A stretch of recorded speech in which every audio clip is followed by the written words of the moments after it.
Professor Oniawa, sir, please, can we?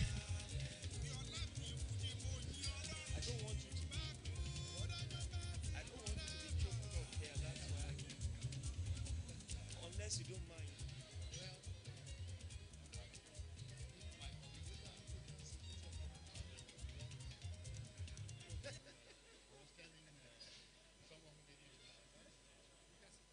You want to be discussing?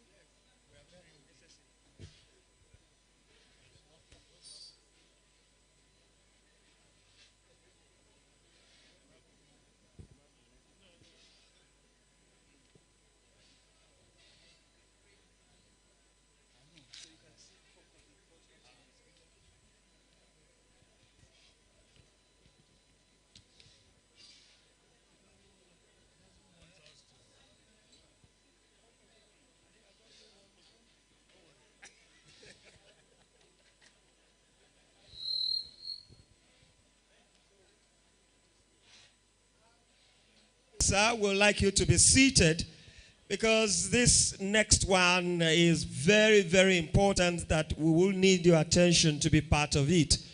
Other participants, please, let's come in, have a seat. If you are at the back and we still have some free seats in front here, may I ask that we fill the front seats. Let's relocate.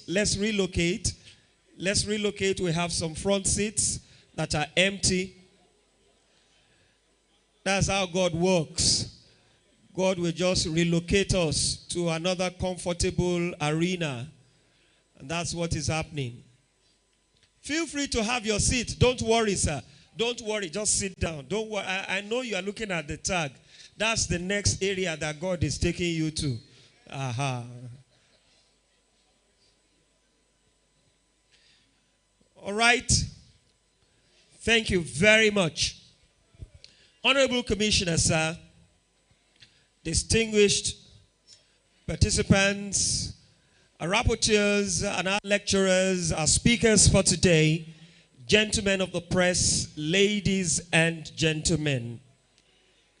Having been through with the formal opening ceremony, we are taking a step further. And I must say here that we recognize the input of one of our major sponsors that's talking about IHS. Thank you very, very much indeed. We called you earlier on for the goodwill message. I guess maybe you are trapped in the traffic. And while we were taking the pictures, I think we, because of the convergence of activities there, we do remember to call you back again. But I must say here that we recognize your input. We thank you very, very much indeed for being a good partner in progress. Thank you very much. At this point, very distinguished ladies and gentlemen, we want to listen to a lecture.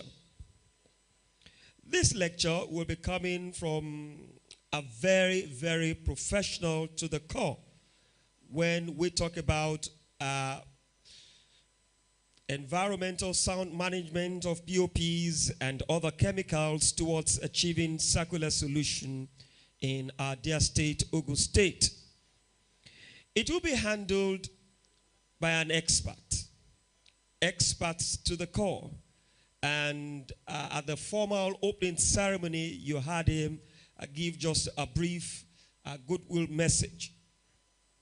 As a true son of the northern part of this great country, Nigeria, that's in Northeast in particular, I want to note that his publication in March 2019 has been one that's helped major experts to indeed fine-tune policies, agendas, and programs that will give a resounding moving ahead to this waste disposal and environmental challenges that we have in our dear country.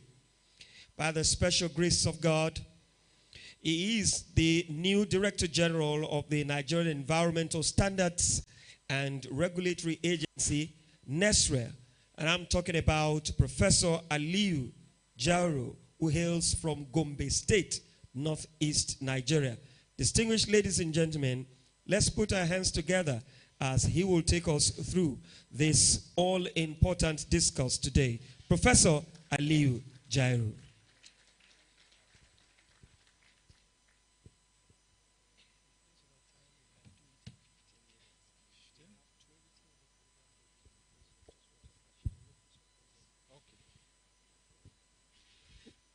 Thank you very much. Please permit me to stand on the already established protocol due to time constraint. So first of all, I want to express my sincere gratitude to the Honorable Commissioner of Environment and OGEVA for extending this invitation for me to come and talk to you on this very important topic in this very important workshop. So the topic is environmental sound management of POPs and other chemicals. So when we say POPs, it means persistent organic pollutant. So and other chemicals towards circular economy. The slides.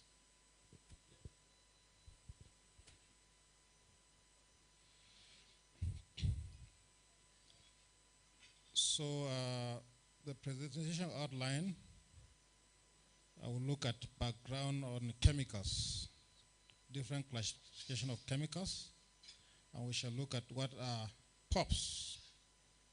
Then we are going to look at Stockholm Convention on the POPs, sound management of POPs and other chemicals, then conclusion.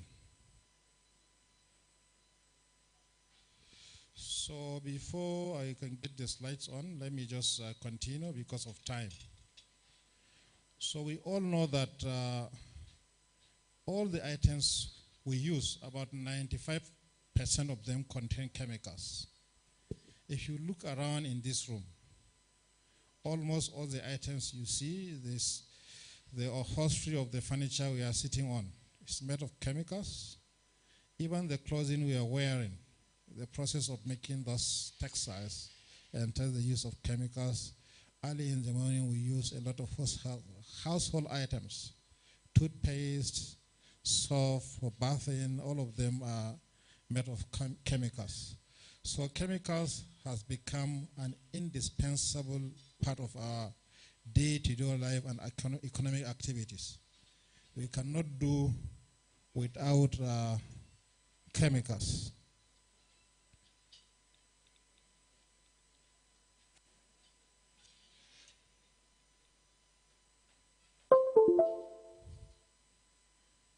Can you change the slide from there? This one is not working.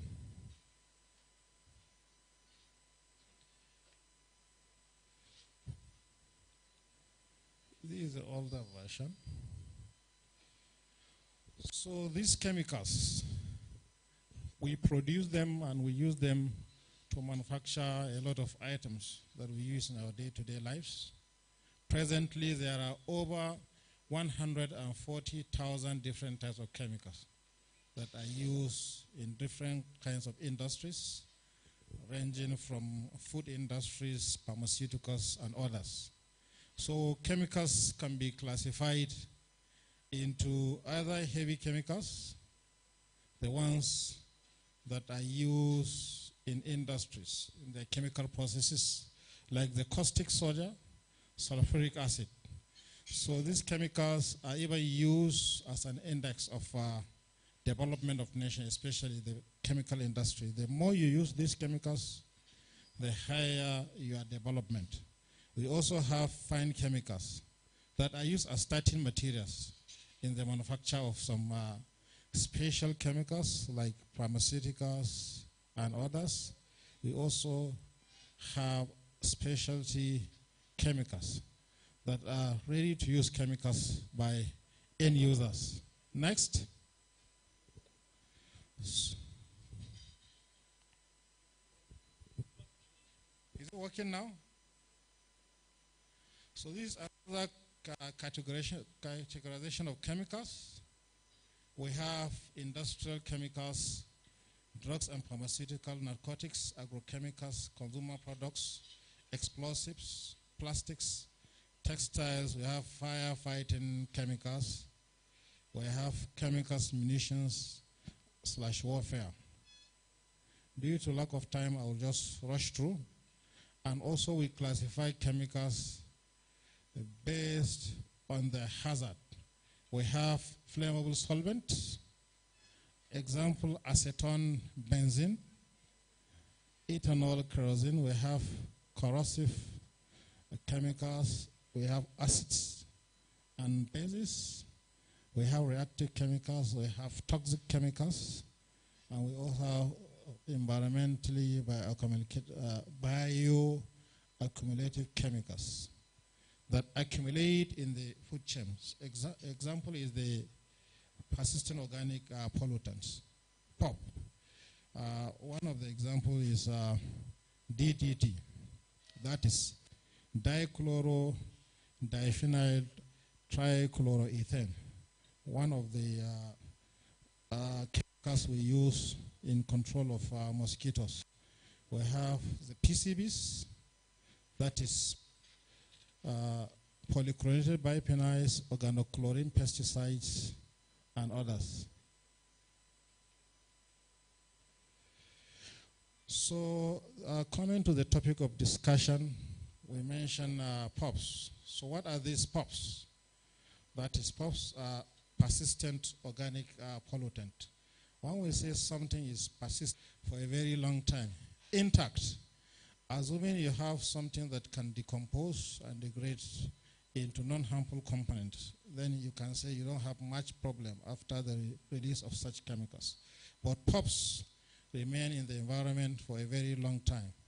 So one of the properties of POPs is they are very, very harmful. They affect human health. They are carcinogenic. They cause all sorts of cancers. They affect the productive health. They affect mental health and a lot of health issues. We mentioned that they are chemically stable and not degradable in the environment. So they can remain for 30 years or over 30 years in the environment as intact molecules. They are like lipophilic, that is, they like fatty tissues. They dissolve in the fats, or they hate water. So they are hydrophobic, but lipophilic. So they also travel very long distance. POPs does not respect any boundary. So a POP that is discharged in Nigeria can travel through the coastline and reach Europe and even Americas. So that is why an analysis that was carried out, they discovered some POPs in the active cycle.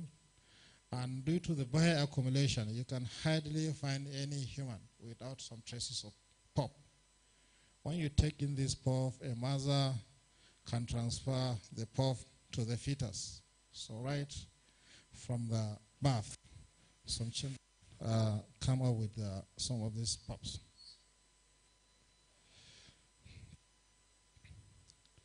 So what are the concerns on these POPs?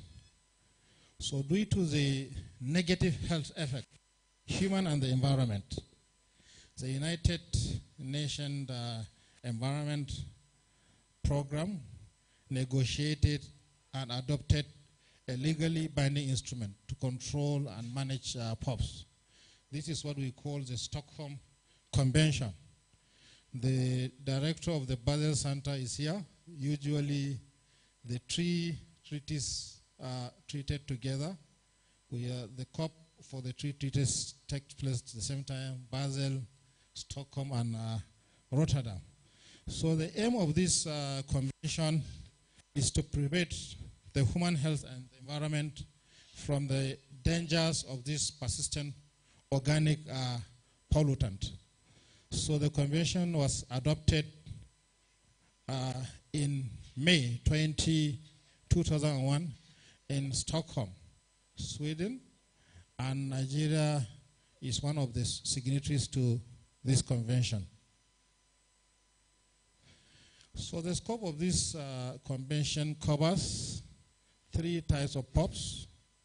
We have the intentionally produced POPs, those that are produced by industries for the purpose of their usage. For instance, we have DDT that have made vectors. We have brominated flame retardants that are used to confer flame retardancy in some materials and others. We also have unintentionally produced POPs. These are a group of POPs that are produced as a result of some chemical reaction by some industries or as a result of some activities of man. It's not intentional, but they are produced. We also have POPs that are in stockpiles in waste. For instance, we just completed a project in Lagos for the circular economy of electronic waste. So they have recycled about 3 tons of this waste, but there are some components, especially the casings of some of these electronics and other components that contains these POPs. So these are some of the stockpiles we are talking about. So the convention seeks to eliminate the production of intentional POPs completely, to stop that one, and for the unintentional ones to look as ways to minimize and to also control the production of the unintentional POPs. So there was a system of tracking set up to follow up on these chemicals that are hazardous, and there is the POP Review Committee.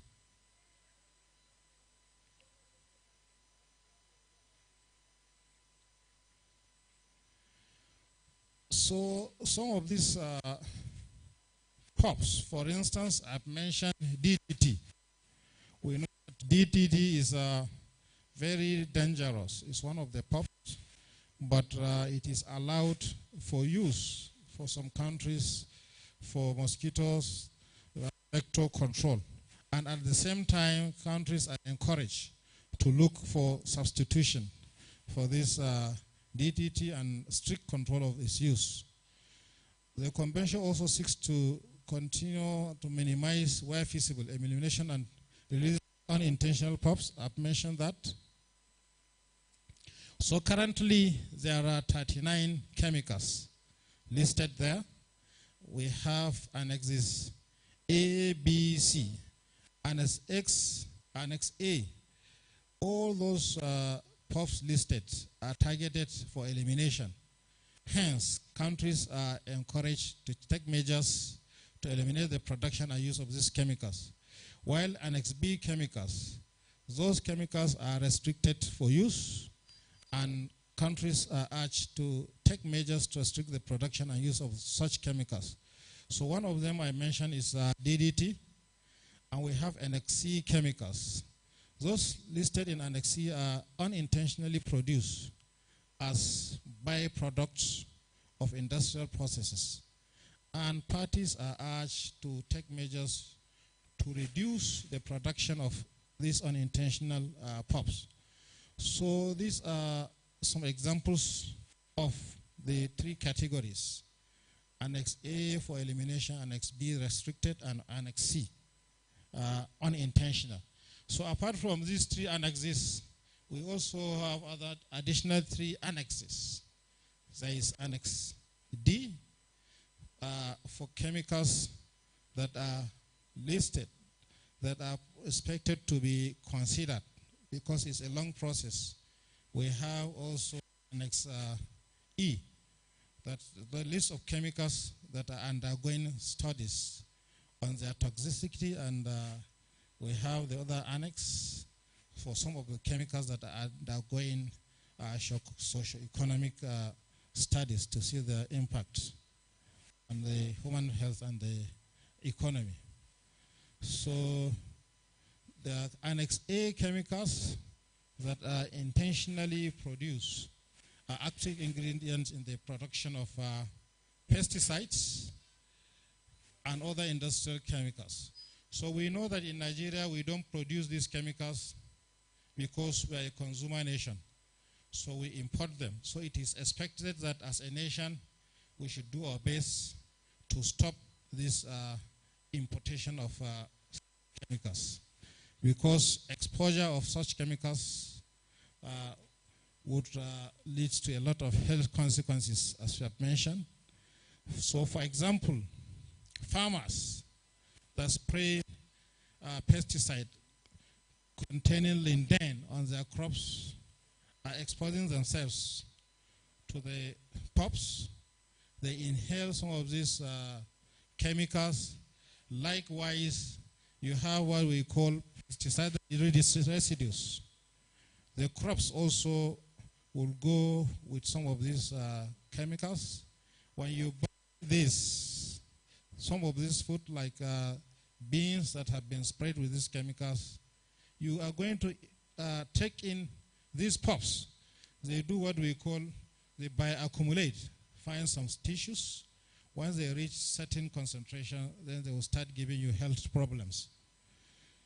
So we have another example down here, production of hexabromocyclodecane. So workers will get exposed to inhalation during production, and also it will contaminate underground water. And when you take such water, you get the POPs into your systems. Annex C, we have mentioned there are POPs that are unintentionally produced. So almost all of us are susceptible to this. Upon burning, you stand the risk of generating this class of POPs, and you can easily inhale it. Where they do this recycling in a informal way for the electronic waste, they usually collect some of this copper with their insulation, and they tend to burn them. So during this burning, it generates furans and dioxins, which are a class of POPs, and it can easily be inhaled, and it can easily get down to groundwater and get into the ecosystem. So it's also generated due to incomplete combustion of waste in incinerators. So when you burn, even if incinerators, you generate this waste. That's why there are some people clamoring for the ban on the use of incinerators, and also open burning of dump sites, open burning of backyard barrel burning, operation in metallurgical industries. They are one of the major sources of these POPs, byproduct or impurity in the manufacture of several chlorinated solvents, such as tetrachloroethylene, vinyl chloride, and several pesticides. So, open burning of dump sites result in the release of dioxins and furans, and the risk route of exposure is population and inhalation. I think we have seen this. So sound management of POPs and other chemicals. Sound management of chemicals involves steps to ensure that chemicals are properly handled from cradle to grave, in line with the circular economy. Now I will change it. I will not say from cradle to grave, isn't it? From cradle to cradle, because when you are talking about circular economy, at the end of the day, the end product is going to be recycled. So it's no more from cradle to grave. So this involves manufacture, importation, transportation, storage, use, and handling. So for POPs intentionally produced, countries are expected to stop the production or restrict the use of these of those provided exemptions. So Nigeria, as an importing country, should take steps to decline import permit and clearance for the importation of these POPs.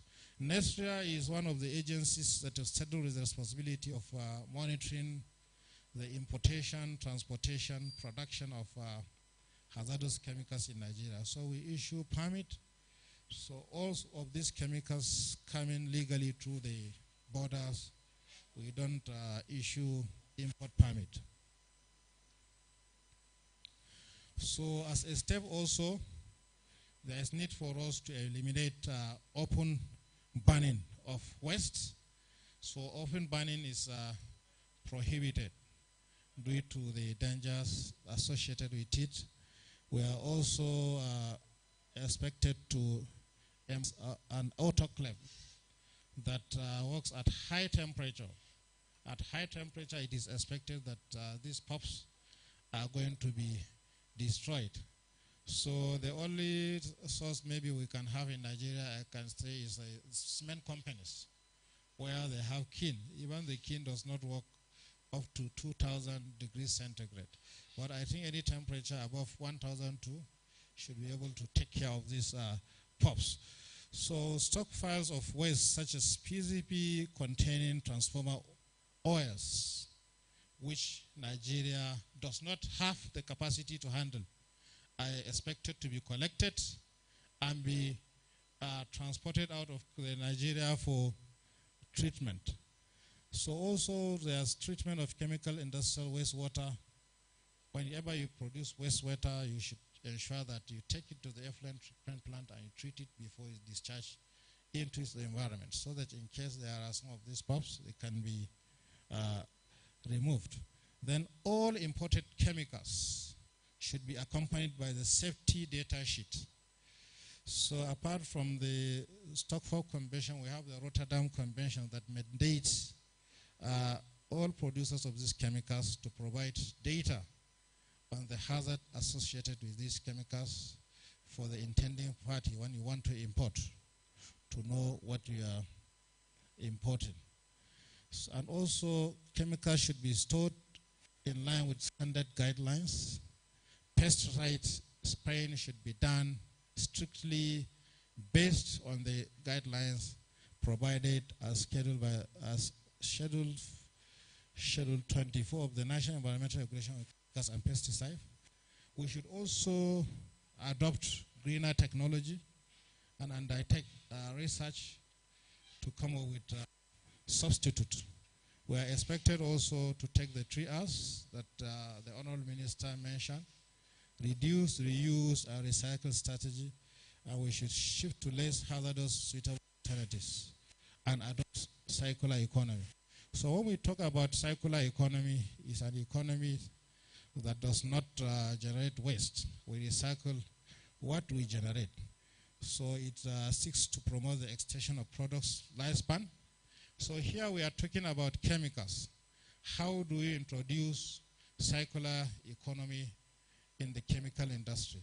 First of all, since we are talking about elimination of POPs completely, so industries must ensure that they don't use these persistent organic pollutants, because it's not allowed for you to recycle any item that has these POPs. So complete elimination is very, very important, and there is need for redesign of the product, even from production, to ensure that what we are producing can easily be recycled. So these are the 7 pillars of the circular economy. So I've mentioned that there is need to come up with a good design for you to recycle. So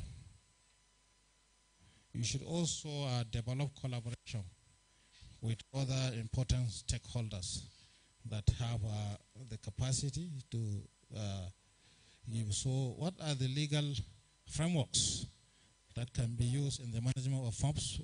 I have mentioned the 3 conventions, and we also have the MINAMA is for the control of transboundary movement of hazardous waste to protect the human health and the environment. We have the Rotterdam, we have the Stockholm Convention. While locally, the National Environmental Standard and Regulation Enforcement Agency have developed a number of regulations. One of them is National Environmental, Chemical, Pharmaceutical, Soap and Detergent Manufacturing Sector Regulation, and we also have the National Environmental Hazardous Chemicals and Pesticides Regulations. We also have a regulation on polychlorinated diphenyl control and disposal.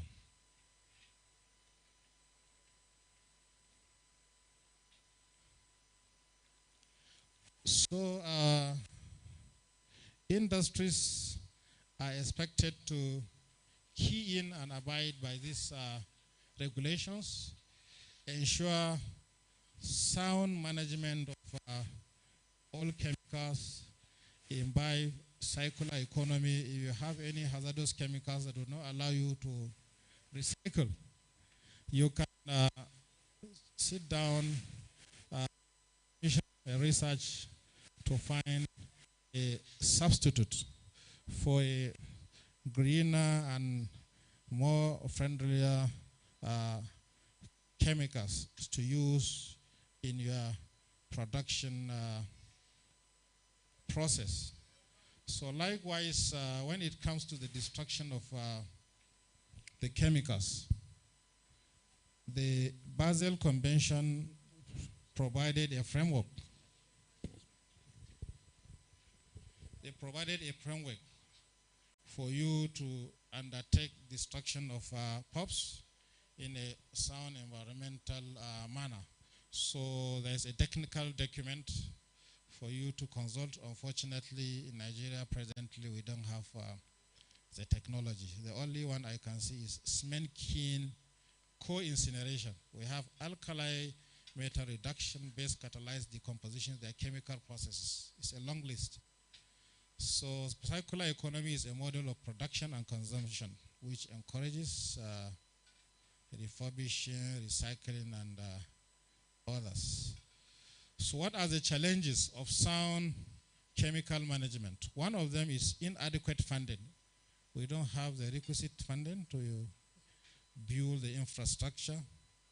Number two is infrastructural deficit. We don't have that infrastructure which is linked to funding. And there's also technical incapacity of relevant staff. There's need to build capacity for our staff. Sharp practices by industrial operators. They like cutting corners.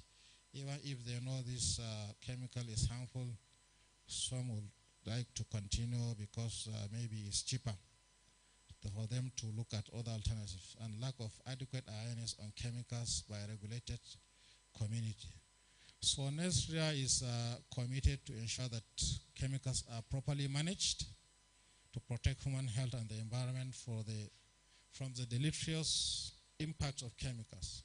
In line with this, agency calls on all and sundry to join hands with NESRIA to achieve this, and in line with the provisions of various legal framework and the global framework on chemical management, NESRIA is taking steps to ensure that citizens comply with regulatory requirements and best practices. The general public can contact the agency through all her offices nationwide. We have an office here in Ogun, and they can reach out to us through our website. So once again, thank you very much for listening.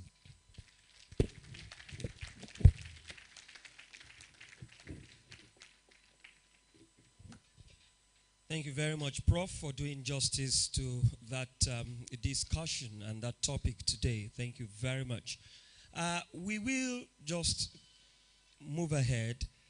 This time around, we will take the presentation from one of our partners that's talking about Lafarge. They've been there for us all the time.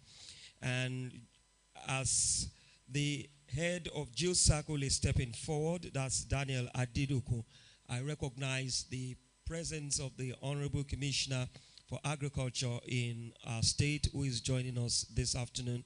Thank you very much, Honorable Bulu Wutomo, for being with us here. Thank you very much. Good afternoon, everyone. I'm talking this afternoon on the chemical handling workshop about promoting circular economy through sustainable waste management. Our professor here have talked about maybe opportunity in the cement industry. But Prof, I want you to know that when I joined cement industry many years ago, capacity of cement in Nigeria is just about 4 million tons. Today, Ogun State alone, cement capacity is over 16 million tons. And if you look at the country, it's over 55 million tons. So which means the solution from the cement industry that was not available many years ago is available now. Because with over 55 million tons of cement capacity in Nigeria, what are we doing with it? To me, we need to start numerating to see what we can do with this capacity. You know, from 4 million to about almost 18 million in Ogun State alone.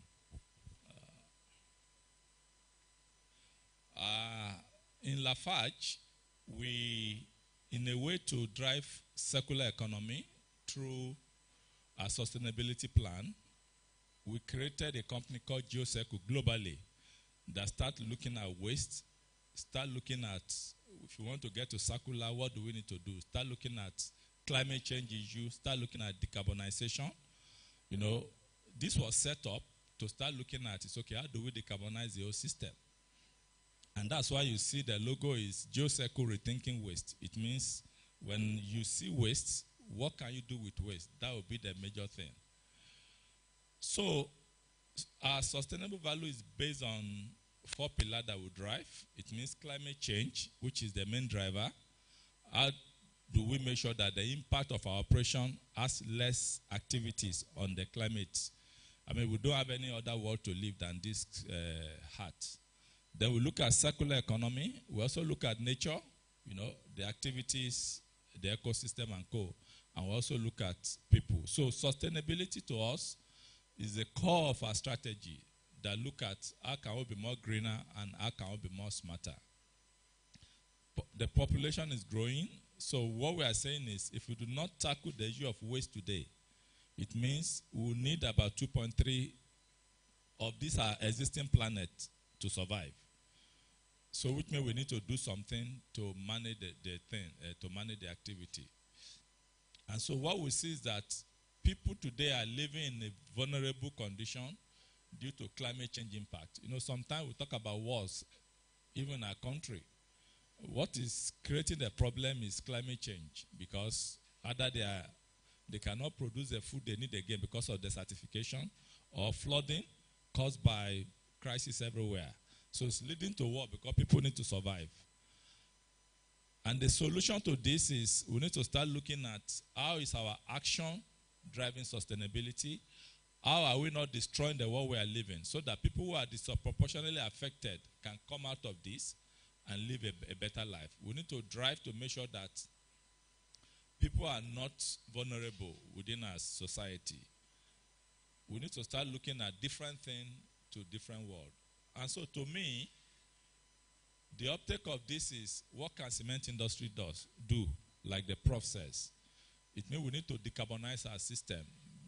I mean, we may not see this very well because of how it's looking, but this is just showing us the ecosystem of cement industry in Nigeria. There are 3 big players today, and it's just scattered across the country, which means we can make use of this opportunity across the country to drive proper circular economy and manage our waste sustainably.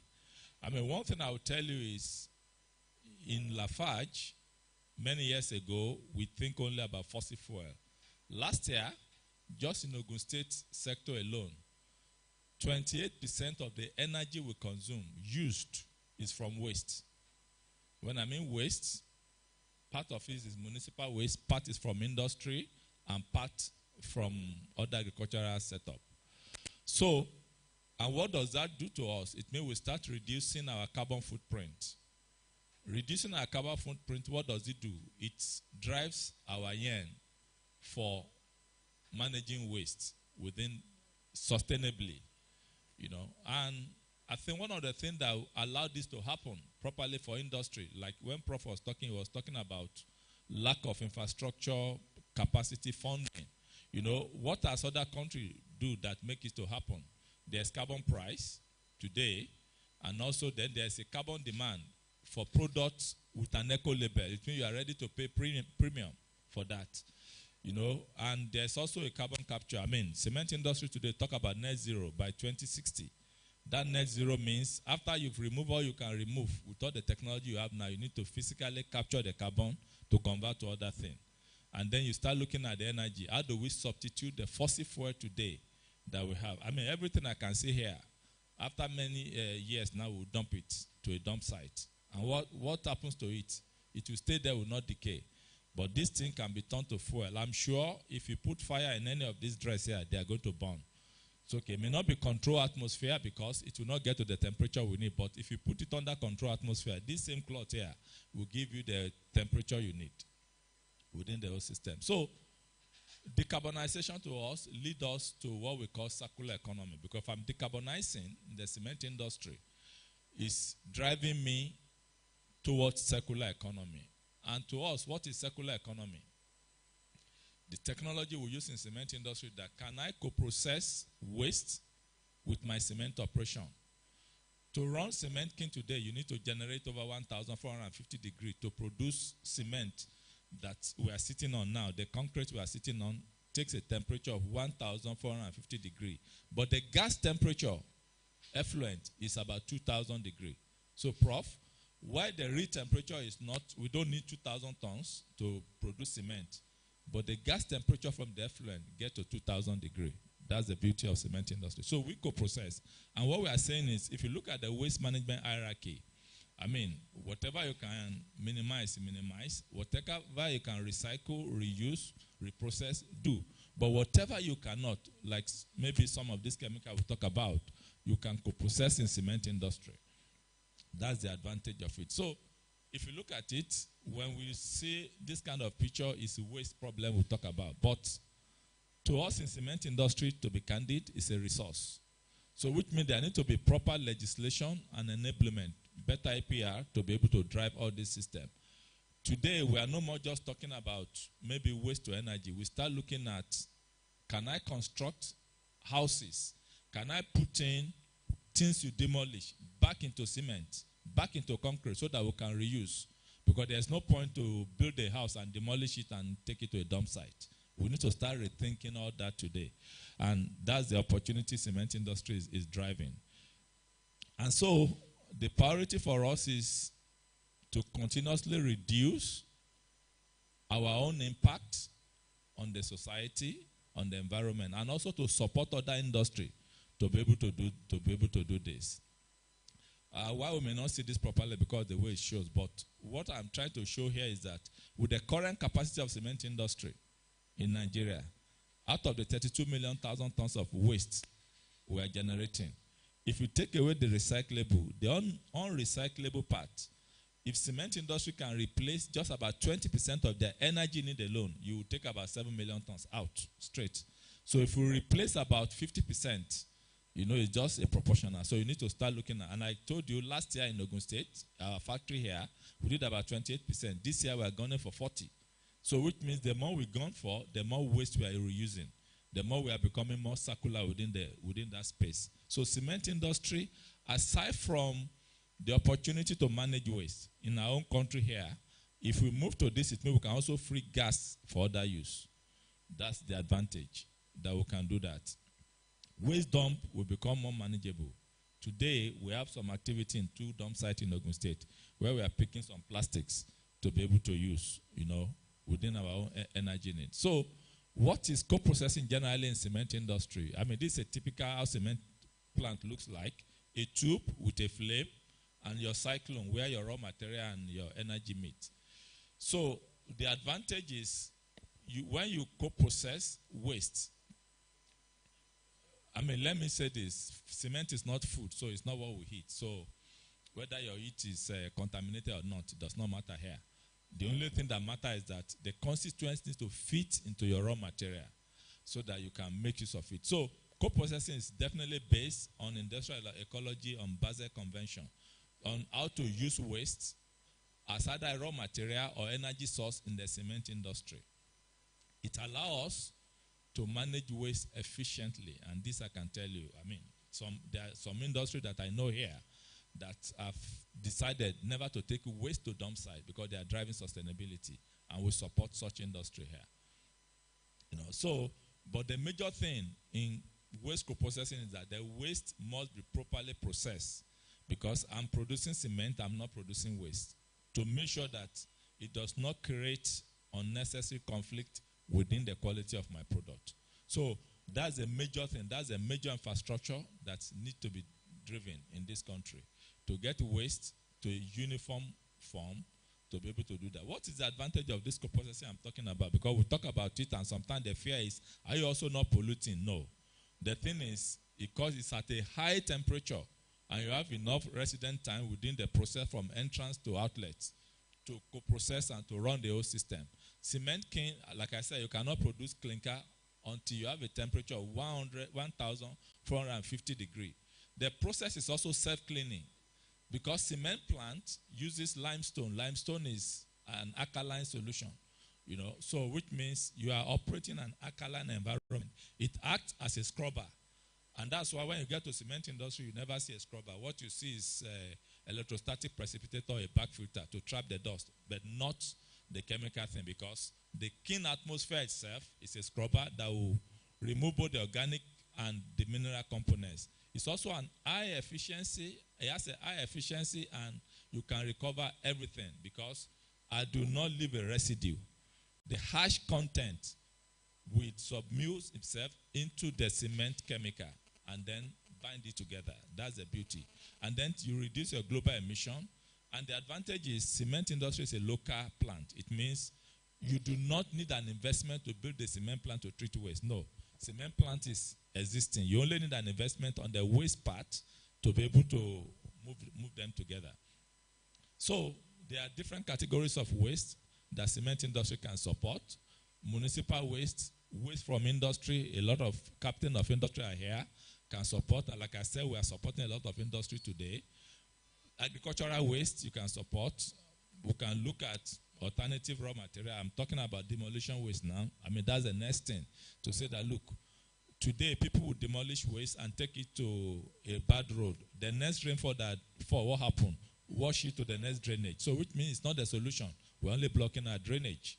So we are creating the path to solve that problem too, where we are decarbonizing. So if I look at it across the whole cement chain, it means I can recycle almost any waste, either through raw material, through clinker production, through cement grinding, or through aggregates, or through concrete production. It means I can mix some of these things everywhere and then make sure. I mean, what do you need cement for? Just a binder.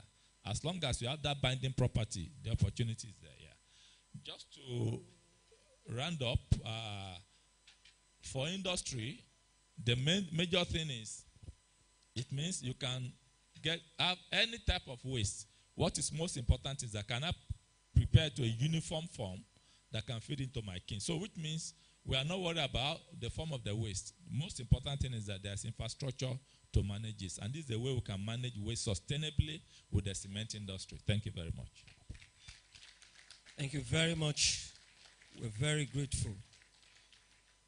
Once we can bring it to a uniform form, I love the use of such words, we can indeed formulate some forms that will bring about some formulas. Thank you very much. Now, when we talk about waste, and we talk about waste management, there is another ministry or an agency that the services they provide overlap with that of the Ministry of Environment. And that's the Ministry of Agriculture in Ogun State.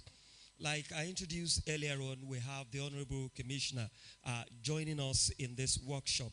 And in the next few minutes, 3-4 minutes, he will be taking us through some of the overlaps of the Ministry of Agriculture in the use of chemicals. Don't forget that in agriculture, there are the use of chemicals as well in that ministry to bring about their services and their products right to the main farm. Ladies and gentlemen, let's welcome Honorable Bolu Owotomo, the Honorable Commissioner, Minister of Agriculture, Ogun State.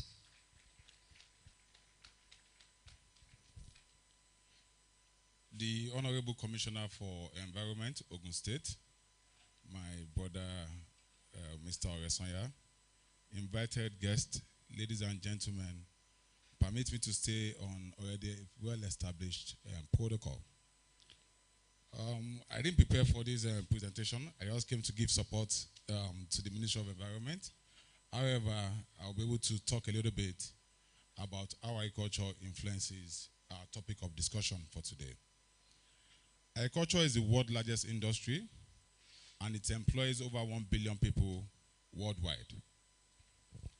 It generates over $1.3 trillion worth of food annually, and 50% of the earth is populated by pasture and cropland.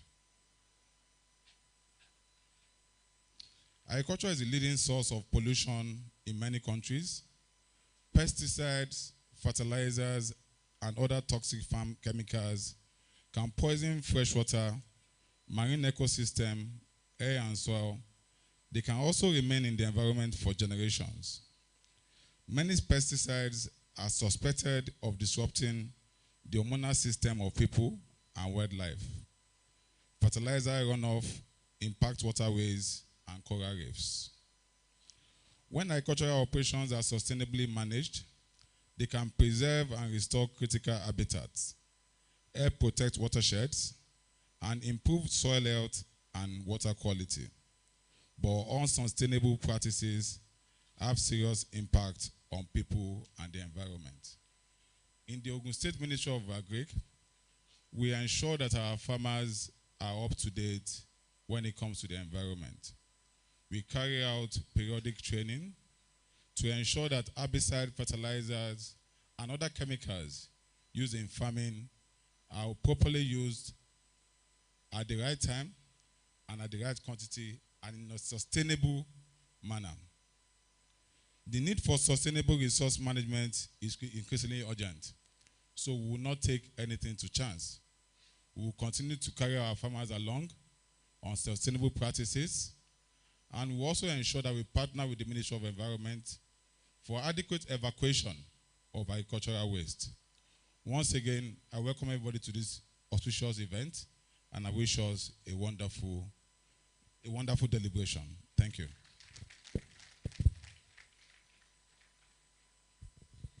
Thank you very much, the Honorable Commissioner for Agriculture in the Gateway State, Honorable Bolu Wutomo, for that short input. Very timely and very resourceful as well. This time around, we want to look at the roles and contributions of sub-materials to the attainment of national targets on circular economy. And this will be handled by the program coordinator of UNIDO, an expert for the United Nations Industrial Development Organization. And I'm sure this is one man who has two bachelor's degree back-to-back, one in Nigeria and one in the United Kingdom, and of course, another master's degree program when we talk about this discourse today. Ladies and gentlemen, Oluyomi Banjo is here for us.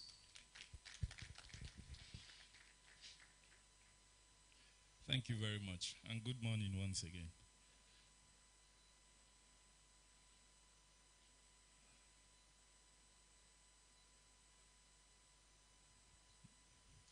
Thank you. So, I will try to rush the slides, but my name is Oluyomi Banjo, National Program Coordinator, Environment and Energy for United Nations Industrial Development Organization. So I'll just talk briefly on chemicals. This has been talked about today. It's good we know why we are here. We should know the problems before we talk about the solutions. Then I'll talk a bit about the solutions. Then the role of subnationals, which in the context of Nigeria, can someone help me with it? Okay. Which in the context of Nigeria is the states and the local governments. So chemicals are everywhere. That has been mentioned today. The spoons you use to eat, your chairs, exist in a lot of sectors. You consume a lot of products, and everywhere you look, you find chemicals. I use an example of a mobile phone. In a mobile phone, you find nothing less than 30 elements. carbon, gold, aluminium, arsenic. You know, you keep mentioning. This is gold. To produce 1 kilogram of gold, you generate about 2 million tons of waste, almost 700 liters of water. And if you are using cyanidation method, or you are using cyanide to leach after you've used whatever method, you use about 141 kilograms of cyanide. That is a lot of waste. Then I go back to the iPhone. Unfortunately, this is not clear. So just to produce phone, I wish this is clearer so that, let me skip this. So chemical production growth forecast. It is forecasted that by 2030, the chemicals industry will grow to generate about $6 trillion, which tells you it is a very big industry. But what it also tells you is that it has to be very much controlled. What is the product that is gaining most attention today? And we are talking about waste management. It is plastics. It's a resin. If you use the virgin materials, you get it from your maybe refineries, from crude and the rest. So it has a lot of chemicals. Countries are so interested in plastics today. There's a global convention coming up. The Intergovernmental Negotiation Committee meetings are holding. The fourth INC4 will hold in Canada in April. And Nigeria has been a key negotiating country for this plastic convention. And why do you think the world will come up with a global convention on plastic? Why is it so important? Of course, it's affecting their economics as well, apart from environment. You have microplastics, fishes are swallowing, exports is not meeting standards, countries will not make money. Also, it's affecting tourism. The beaches are, littered. And so there's a lot going on. And these countries, this is one of their major sources of income. So it has to be addressed. Global impact of pollution, because here we are talking about handling of chemicals. So it's estimated that about 4.6 trillion per year, the equivalent of 6% of global GDP, is being affected. So what are we recommending? We are recommending circular economy. Everybody has been talking about circular economy. So chemicals management methodologies. It's a pity that my slides are not clear. So what are the methodologies that we are recommending? Number one is green chemistry. If you go into how even these materials are produced, it should start from there. And that is also what that's one of the key attributes of circular economy. So let's even go into the product design itself. So green chemistry is a major solution for chemicals management. Those are 12 principles of green chemistry. If it is possible, maybe this presentation can be circulated to everybody here. So these are 12 principles of green chemistry. Now, enhancing green and sustainable chemistry in industries. I want to believe that the industries are here. So at the end of the day, what we want to achieve is circular economy.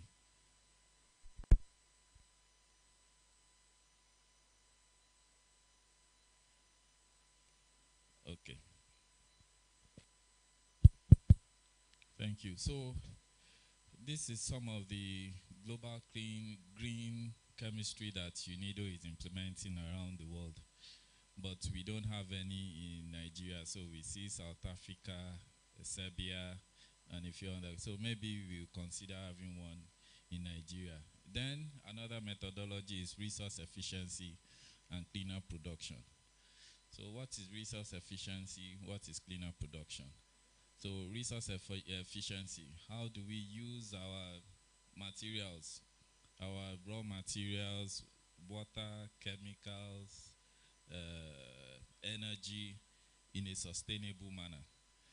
So chemicals is a big part of it. So we have a project in Nigeria. It's a national project where we have selected a few states, and that project is improving Nigeria's industrial energy performance, resource efficient, and cleaner production through programmatic approaches and promotion of innovation in clean technology solutions. So we are doing this in collaboration with Manufacturers Association of Nigeria, Federal Ministry of Environment, ECOWAS, and Energy Commission of Nigeria. The project is still ongoing. In fact, we are going to get an extension of 2 years. So circular economy. Everybody has been talking of circular economy. I would have wished that we could see that diagram, because this is a newly adopted diagram that just came out, I think, less than 2 months ago on circular economy procedures.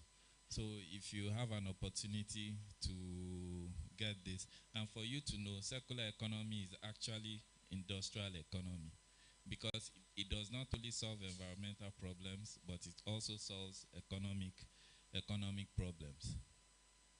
So role of subnationals,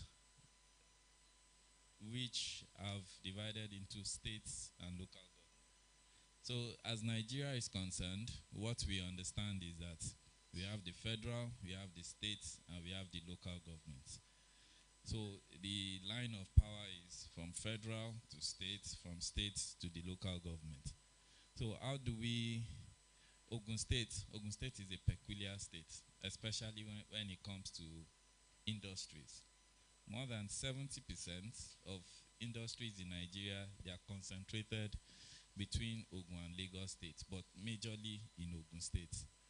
This is a strength that the state has. State must take advantage of it.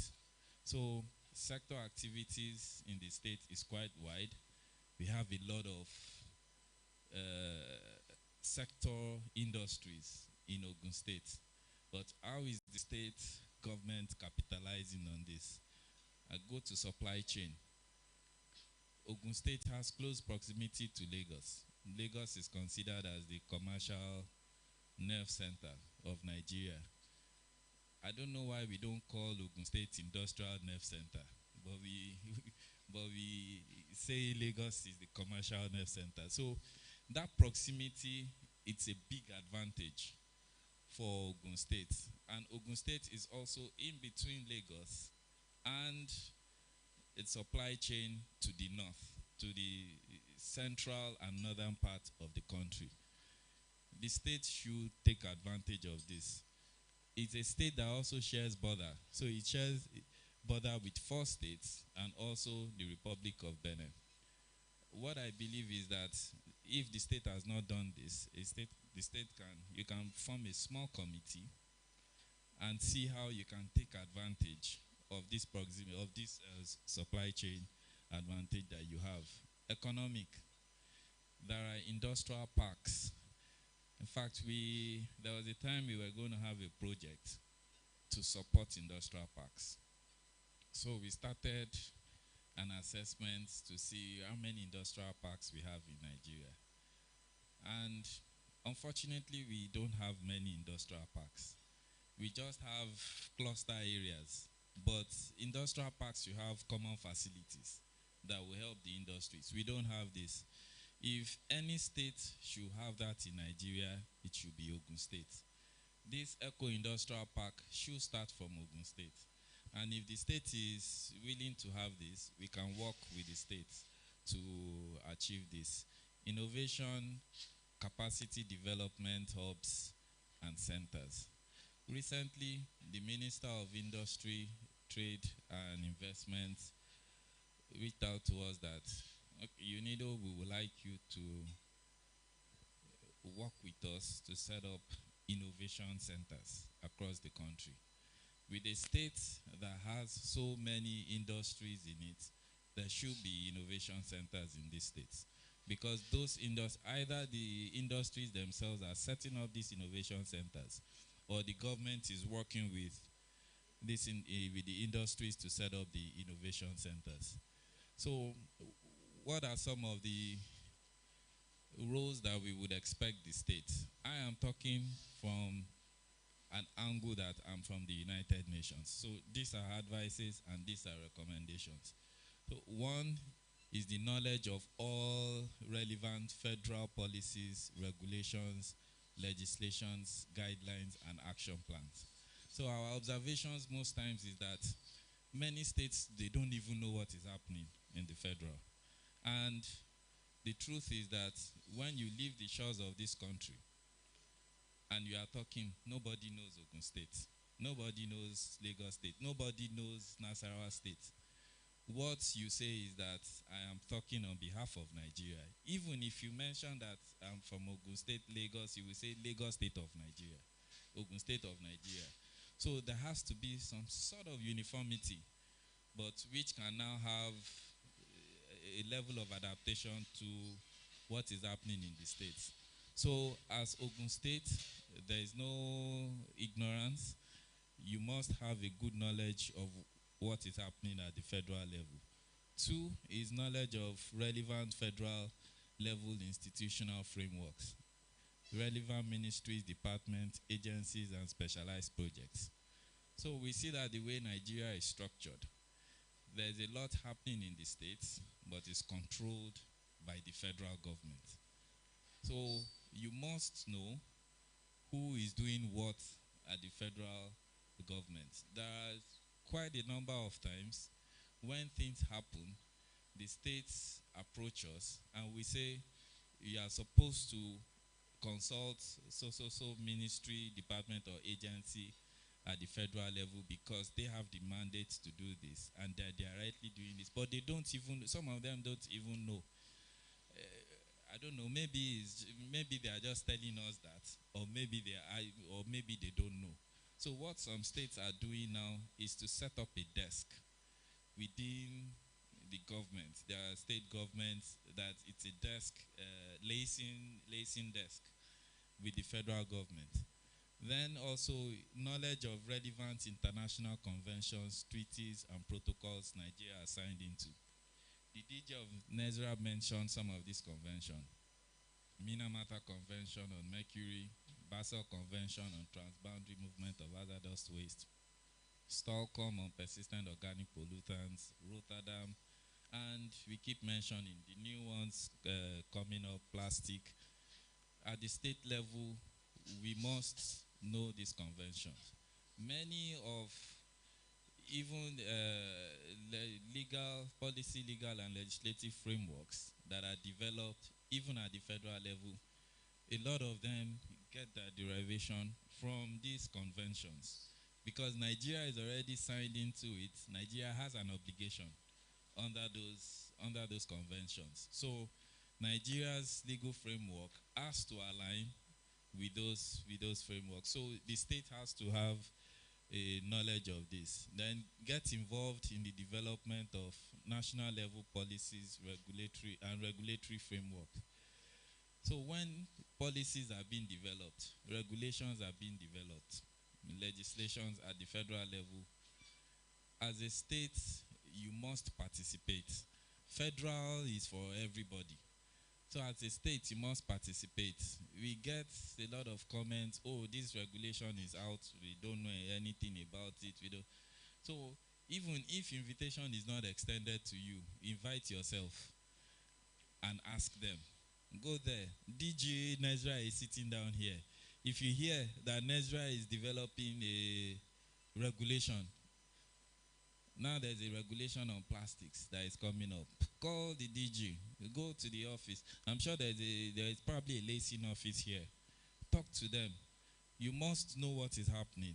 Then development of subnational institution policies and regulatory framework. So just like they have at the federal level, then you now have at the states. Example of an institutional framework is OGEPA that we are seeing here today. So you have your own framework that as much as possible you try to align with that of the federal, but still has some notable characteristics that is peculiar to area. Stakeholders engagement, we cannot overemphasize this.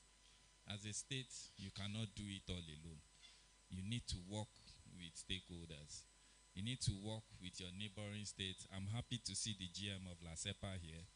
You need to work with federal, with states, with the industries, with development partners. Then synergies with MDAs within the states. I'm happy to see the Commissioner of Agriculture here. That is one mistake I think happens quite often in government.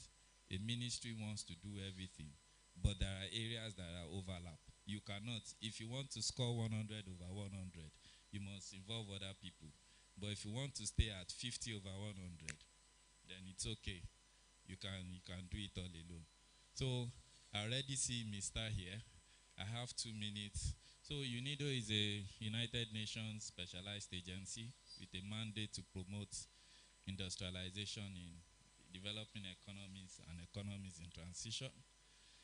We have a country program which has about 9 programmatic areas. It's a framework of our cooperation with the government of Nigeria. And I've mentioned some of the projects. We have many national projects going on, but there are also some subnational projects that are going on. We have projects in gold mining, circular economy, plastics, ozone layer, RECP. I'm happy to also tell you, so we have a new project that will commence in March. The date was fixed yesterday. So it's in cooperation with the European Union and the government of Nigeria, and with the persistence of your Honorable Commissioner, Mr. Oresanya here, Ogun State has been considered to be part of that project. So we'll be very happy to see the state in Abuja in March at the opening of that project. So these are just some of the things that we've worked together with the government. That's the national policy on plastic waste management. That's the national policy on solid waste management. And these are some of the areas that we can also work with the states. We've supported some of the other state governments to develop their policies, to develop their regulations, working with them. So these are some of the programs that are ongoing. This is a global program, which I'm also happy to tell you, we went to Vienna in November last year. I went with 4 Nigerian enterprises. A global competition of 15 countries. Out of 7 prizes, Nigeria took 3 out of 7. So, which is to tell you that there is capacity in this country. How do we scale up? How do we scale up this capacity? So these are the possible areas of synergies, projects and program development, legal framework, and use convening power.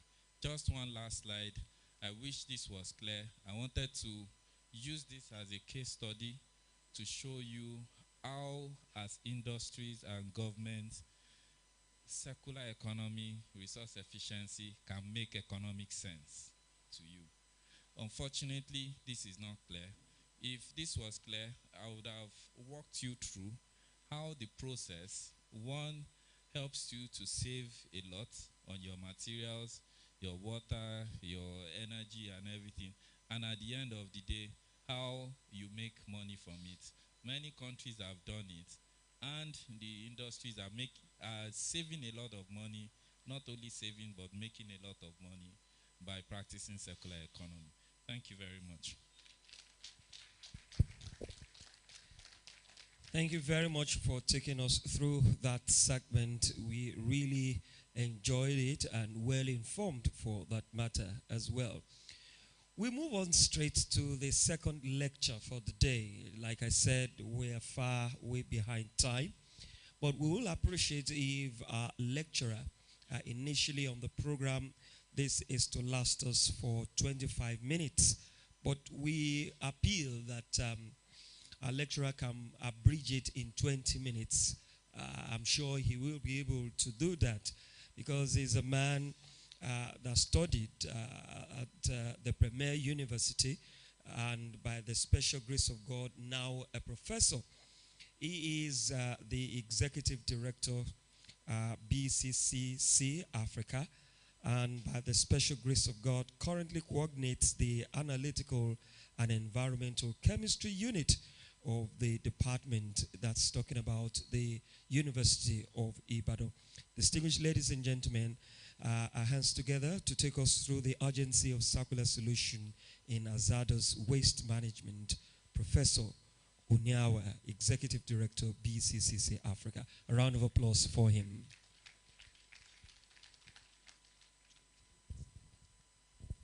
I have been warned 20 minutes. All protocols observed. Several persons have mentioned Basel Convention today. It is because we are discussing hazardous waste, and Basel Convention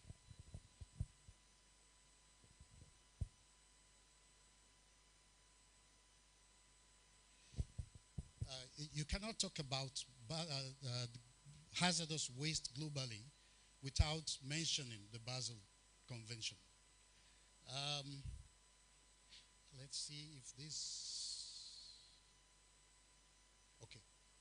Yeah, it's a convention on the control of transboundary movement of hazardous wastes and their disposal. That is the title of the convention, whose objective is to protect human health and the environment from the negative impacts of hazardous wastes.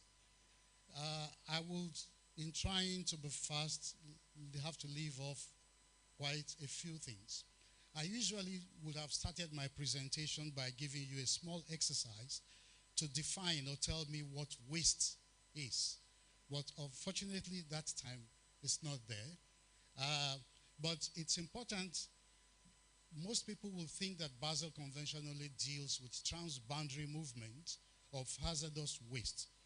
Apart from transboundary movement, which has arisen because of the tendency for developed countries to ship their hazardous waste to us because of stringent regulations in their countries, because it's very expensive to treat the waste, and also because they lack the facilities in terms of space. They tend to ship these to us. So clearly, one of the very strong pillars of the Basel Convention is to control. We do generate hazardous waste locally. So one of the pillars again is that Basel Convention deals with the environmentally sound management of hazardous waste. And especially the third pillar is the minimization of hazardous waste in terms of the quantity that is generated and in terms of the hazardousness of the hazardous waste. Now, something is, can you do something to this? I have only 1/4 of the space there.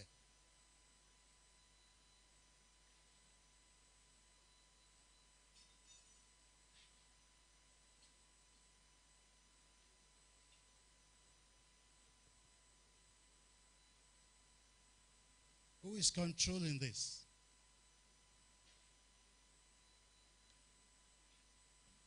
Okay, now first, what is waste? The Basel Convention definition is any substance or object which is disposed of. That's one aspect of it. Which is intended to be disposed of.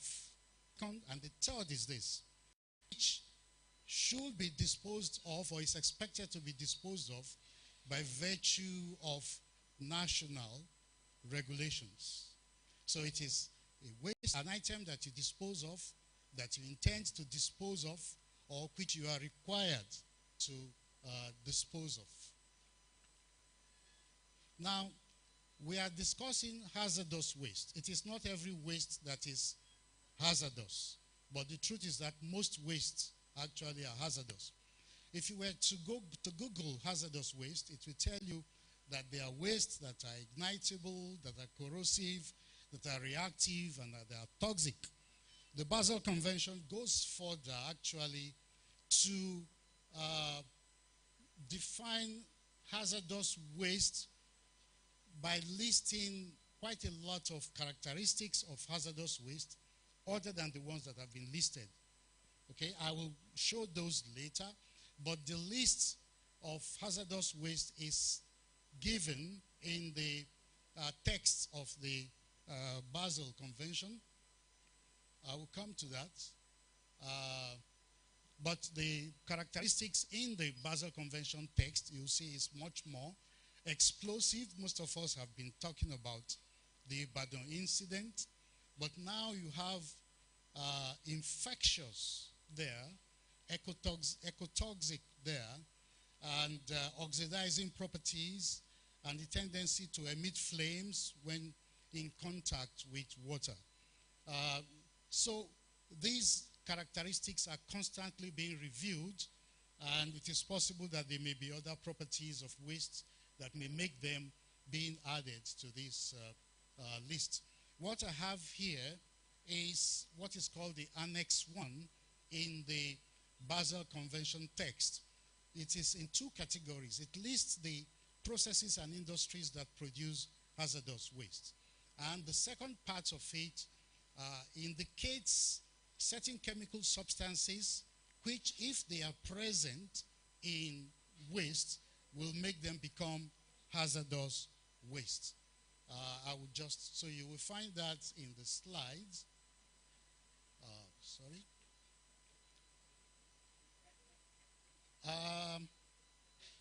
Now, the Basel Convention usually talks about hazardous and other wastes. Order in this sense does not mean any order. It is a special category of waste that deserve special attention because of their special nature. And they fall into a particular category listed in Annex 2 of the Convention. This includes household wastes, which of course will mean most of the municipal waste, residues from the incineration of household wastes, and most plastic wastes. Most plastic waste, only a few exemptions. And then e-waste from 2025, e-waste will become categorized under other waste. Actually, it's like walking towards being called hazardous waste. Now, what is the relationship between chemicals generally and waste, whether those wastes are hazardous or not hazardous? Now, if you go to the text of the Basel Convention, you will hear us talk about waste consisting of, waste containing, and waste contaminated with. So, a waste may become hazardous because it consists essentially of a hazardous chemical. A waste may become hazardous because it contains a hazardous chemical. And it could become hazardous because it is contaminated by a hazardous chemical. A good example is to go into the hospital and find that they have discarded their thermometers. Perhaps some of the thermometers were broken and the mercury has been taken out and put in a bucket. That is a waste on its own, which is hazardous. It consists essentially of pure mercury. But the thermometer containing the mercury is also a hazardous waste because it contains the mercury, the chemical. And if you had cotton wool, fresh cotton wool, onto which some mercury has been poured, that cotton wool, which was not hazardous, becomes hazardous because it has been what? Contaminated. So we usually talk about waste consisting of a chemical, waste containing a hazardous chemical, and waste contaminated. That tends to increase significantly the scope of what is hazardous or not hazardous. If I look through the Basel Convention, what industries are generating hazardous waste? The medical facilities, farm industries, industries manufacturing chemicals, petrochemicals, the smelters, and so on. If you look through this list, if you're a chemical industry, your industry is not listed, please add it. You might get a prize for that. Then, what particular substances tend to constitute the hazardous waste? E-waste, because it contains very hazardous materials, very many. We can't go into the details. Used lead-acid batteries, healthcare waste, used tires, used oils, and so on. Now, what are some of the unsound practices presently with regards to managing hazardous waste? Many of these have been mentioned previously, and I'm trying to see if there's anyone that has not been mentioned. I actually can be quite faster because of the lectures that my predecessors have given. And I was trying to talk about some of the impacts of unsound practices in managing hazardous waste. Many of these have also been discussed, so I will only look for some. I want to stress the last one, negative socioeconomic impacts. There are economic impacts arising from the listed impacts. And if you look through these 17 Sustainable Development Goals, you can actually have the impact of not managing hazardous waste on every single one of them. But I have highlighted just a few that I have marked down against the particular SDGs. I cannot go into details because of the 20 minutes.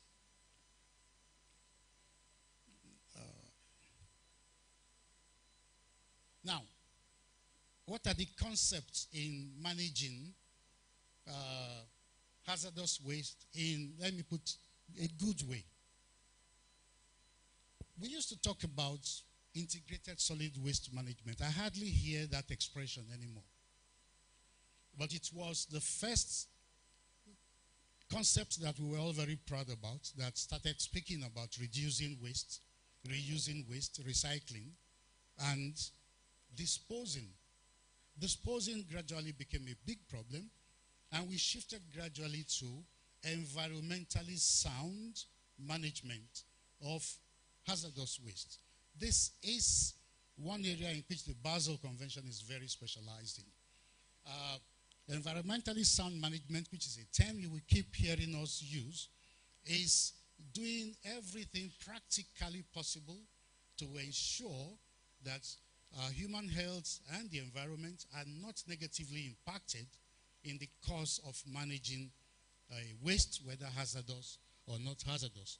And now we are moving to the circular economy, which is, of course, the core issue of today. We will dwell on that for a few minutes. But I want to say, apart from the circular economy, I could actually write a fat one, because the developed world is not only practicing circular economy, but now we have very many countries in the world, or many municipalities actually, working towards what they call zero waste cities or zero waste municipalities. Now, if you want to talk about the circular economy, you usually make people understand it by starting with what? The linear economy.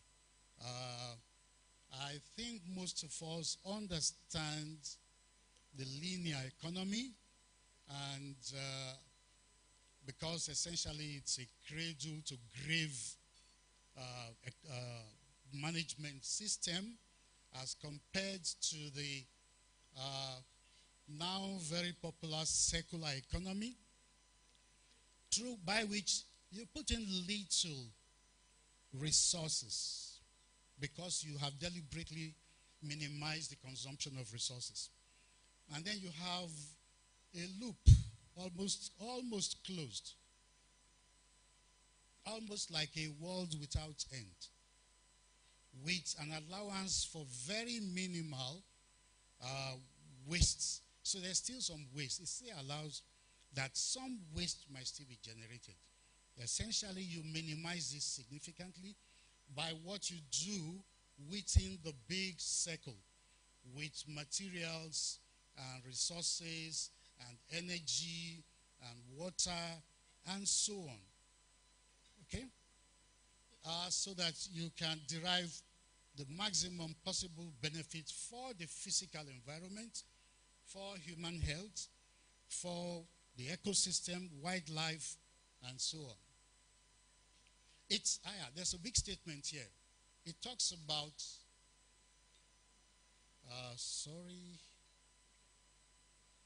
I want to dwell on this statement, that it decouples the concept of the relationship between material consumption and economic growth. People tend to think that economic growth should be proportional to the amount of resources that is consumed for production. But the circular economy breaks this coupling by making it possible for you to achieve large or high economic growth even with the minimal of consumption of natural resources. Essentially, you avoid, if possible, the consumption of finite non-renewable resources and concentrate mostly on renewable ones. My friend Banjo tried to talk about the principles of circular or green chemistry with the 12 principles there. It didn't appear well. I have them here. If I start speaking on each of them, that could create quite some problem since you have the slides. But one thing that could make it easy is that the next page actually explains the 12 principles. I hope I still have some. So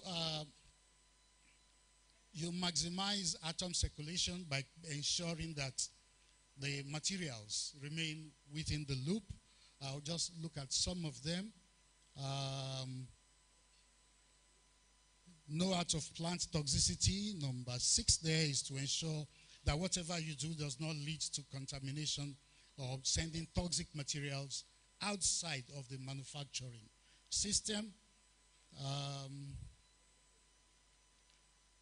Number 10 says sell service, not product. One of the ways of the circular economy is that you share facilities rather than selling products. They say the library is the best form of that. One book in the library, everybody goes to read it, rather than selling so many books to different persons. Okay? And then unify industry and provide coherent policy framework. Essentially, it's talking about partnership in development, relationship between government and industries, and the provision of appropriate frameworks for the circular economy. Now, there is somewhere there I talked about the ladder of circularity. Use the ladder of circularity. Ladder of circularity, you have some cases 4, some 5, some 7 in terms of the steps in circular economy. What I have is 11. In terms of what should be most important is number 1. Number not to get there at all, if it is possible. If you want to practice circular economy and keep the environment and human health safe. Reject waste. So you ensure that instead of, that has to be do with redesigning, avoiding waste by redesigning the raw materials in such a way that it is likely not to lead to the generation of waste. Then you talk of reduce, reuse, redistribute, repairing, recover. Number 10 is when you have no choice but to get to number 11, you try to see if you can extract some energy as is the case when we use solid waste for producing municipal energy, electricity, and so on.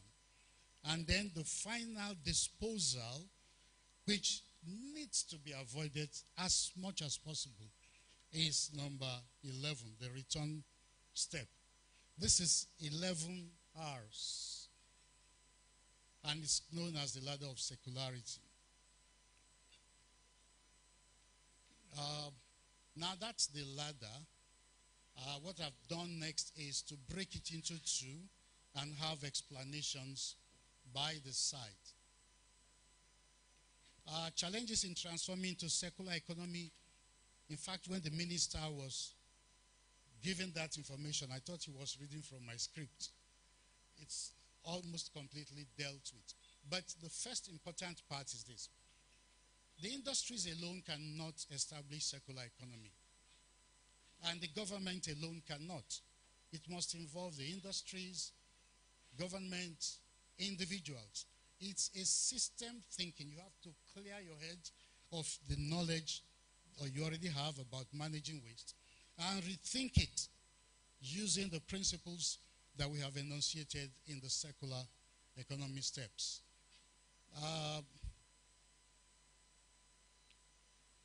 The benefits are obvious. I just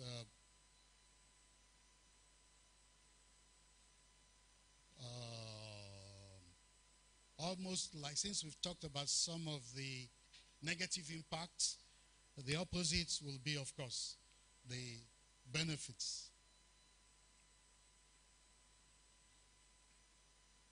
Now, I Googled how much hazardous waste is produced in different countries of the world. And there was none for Nigeria, no data.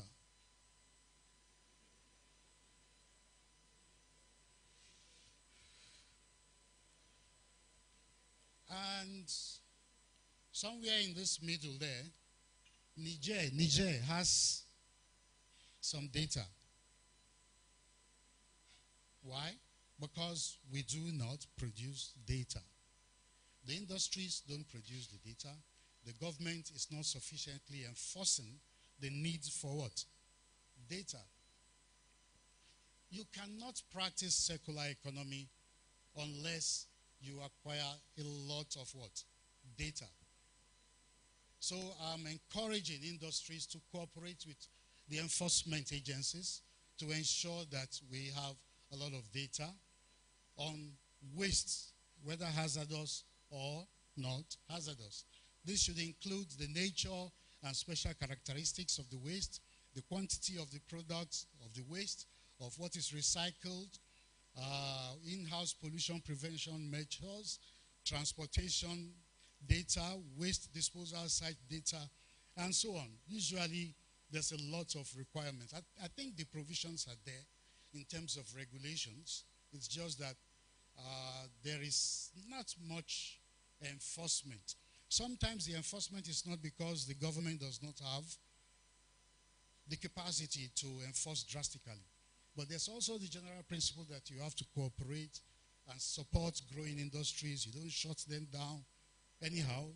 And the process, you become a little bit more tolerant. Please cooperate. Now, the government authorities must use the data. It's not a case of acquiring the data and just keeping it away.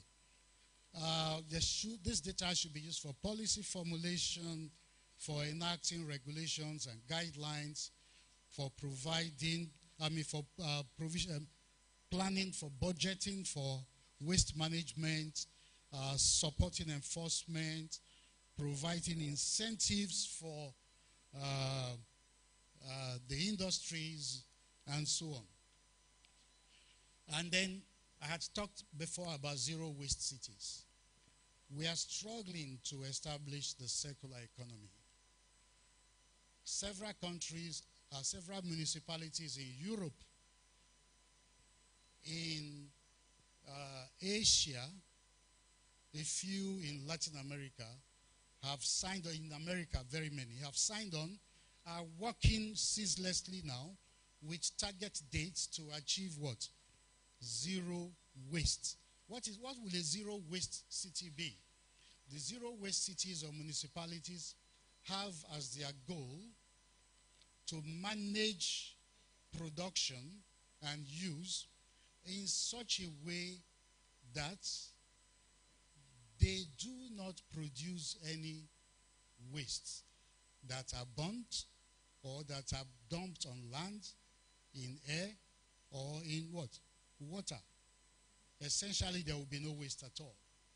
Any item produced that would have had the semblance of waste will be recirculated by the circular economy back into.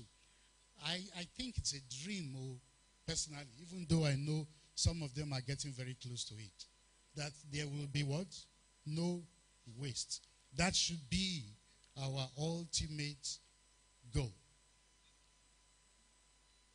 Then, the Basel Convention is supporting already the environmentally sound management of many hazardous waste by providing very many technical guidelines for the environmentally sound management of hazardous waste. I just listed a few of them. For persistent organic pollutants, I can't even see it well from here. There is for cement, there is for plastic, there is for e-waste, and so on. I have put the website where you can find the technical guidelines of the Basel Convention in here.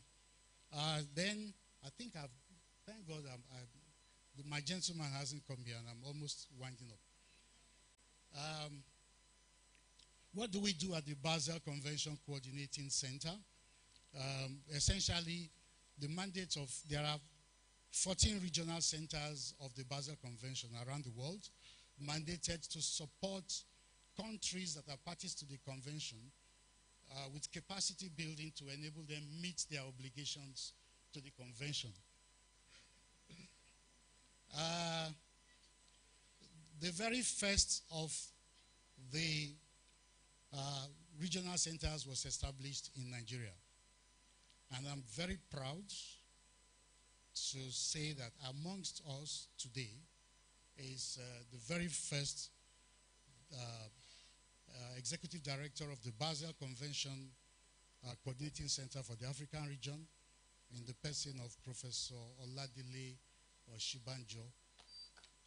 I think his son is still here. Yeah, that's Professor Oshibanjo there. He was also my undergraduate. You talked about your supervisors.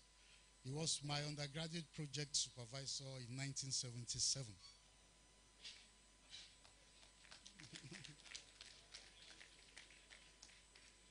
Well, we are presently, we've been involved in very many projects, including the ones in red are some of the most active ones that we are presently involved in. Our scope is the projects in any of the 54 African countries.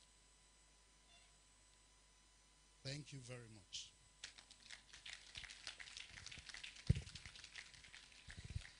Thank you very much, sir. When you said, thank God the gentleman was not around, I thought I should just give you some extra minute. But the moment you said I wasn't around, I said, that is the time to act. And I was waiting that if you spend an extra minute, that means I will withdraw your professorship certificate. Very distinguished ladies and gentlemen, that was very insightful. One more time, let's put it together for Prof. Thank you very much. We're moving straight to our panel discussion. And I'm sure many of us are waiting and itching to hear our panelists come up with ideas, come up with insights, and of course, prefer some of the solutions to some nagging questions that we've been asking ourselves.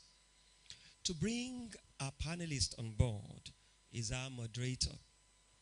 And we used to say that what a man can do, a woman can do much more better.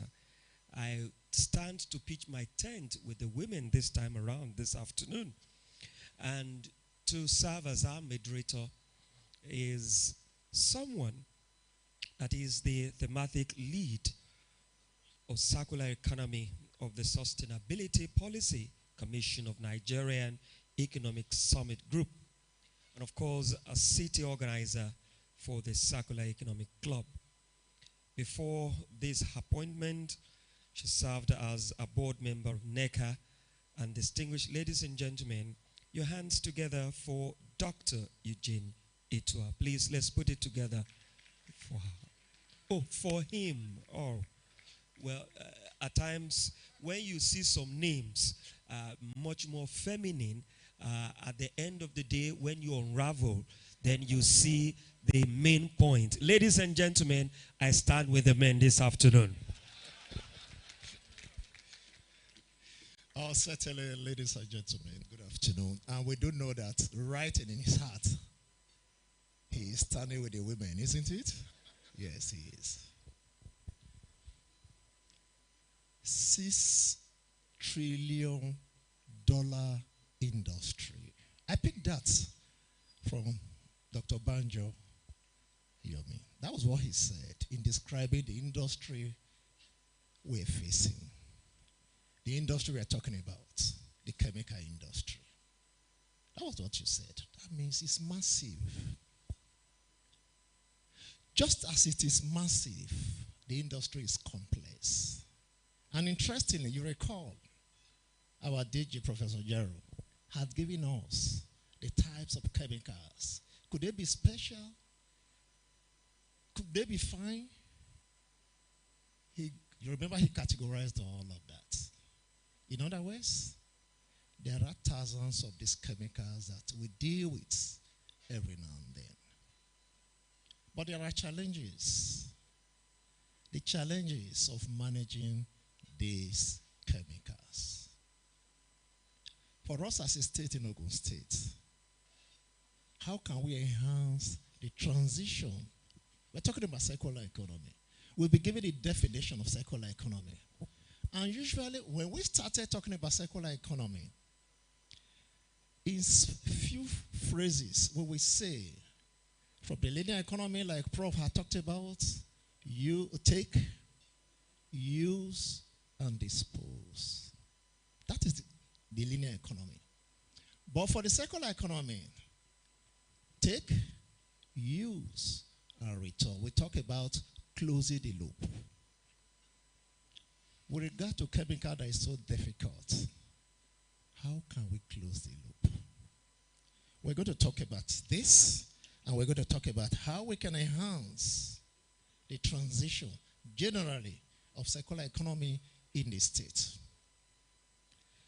I have eminent persons who will be joining me as the panelists to discuss this very topic this afternoon. I'm aware we have limited time, and so we're going to be very brisk in all that we'll be doing. I'd like to start with the doyen of chemistry in the country, Professor Oladele Oshibanjo. Prof? And like has been said, he's been at the forefront talking about all of these issues. I recall in those days, Prof had this diagram. The diagram that shows what chemicals can do to every part of the body. Prof, you're welcome, sir.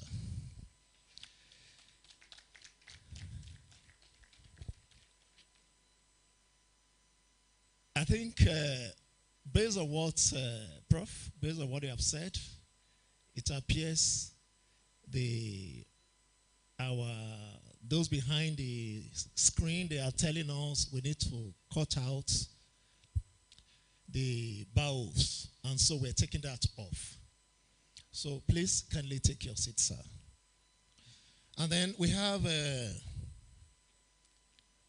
Dr. Babatunde Ajayi, who is our amiable General Manager, Lagos State Environmental Protection Agency.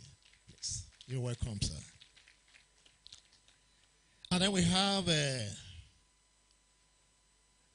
Folake Odegbami, who is the Sustainable Manager, IHS Nigeria Limited. Mr. Ijauka Edachi, I hope I'm calling that name correctly. Please, you are also invited to be part of this discussion. He's from Alif Recycling. Please, a round of applause for him. You recall earlier somebody had been here. I think he's been here up to 2 times now. And perhaps we're bringing him the 3rd time. Prof, I don't know whether they were part of those that won that award. Now, we have from Lafarge Africa, Mr. Adetokun Dane, who is the head of GeoCircle. Please, kindly join us.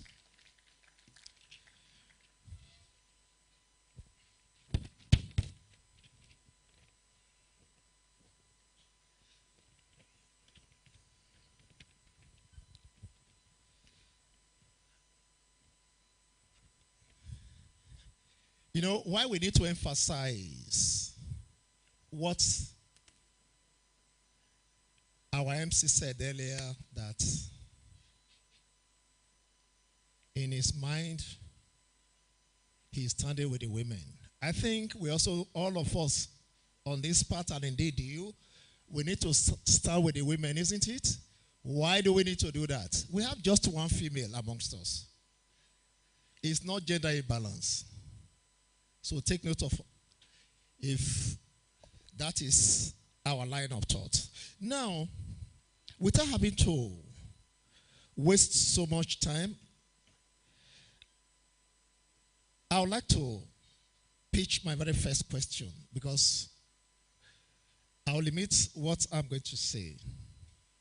Prof, our key focus is enhancing the transition to the circular economy through chemicals and waste recycling. Professor Shibanjo, you've been at the forefront.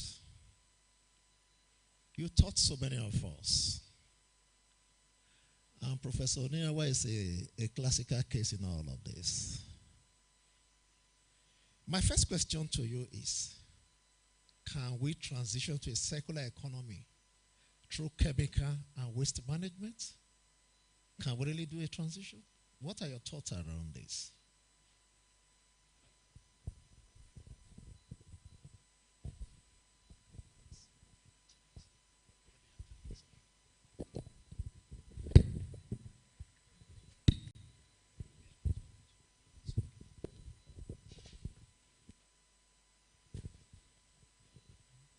Thank you very much, MC. Professor Oniawa, thank you very much for remembering your teacher. God will bless you more and more. Pardon? Oh, okay, sit down. All right. Yes.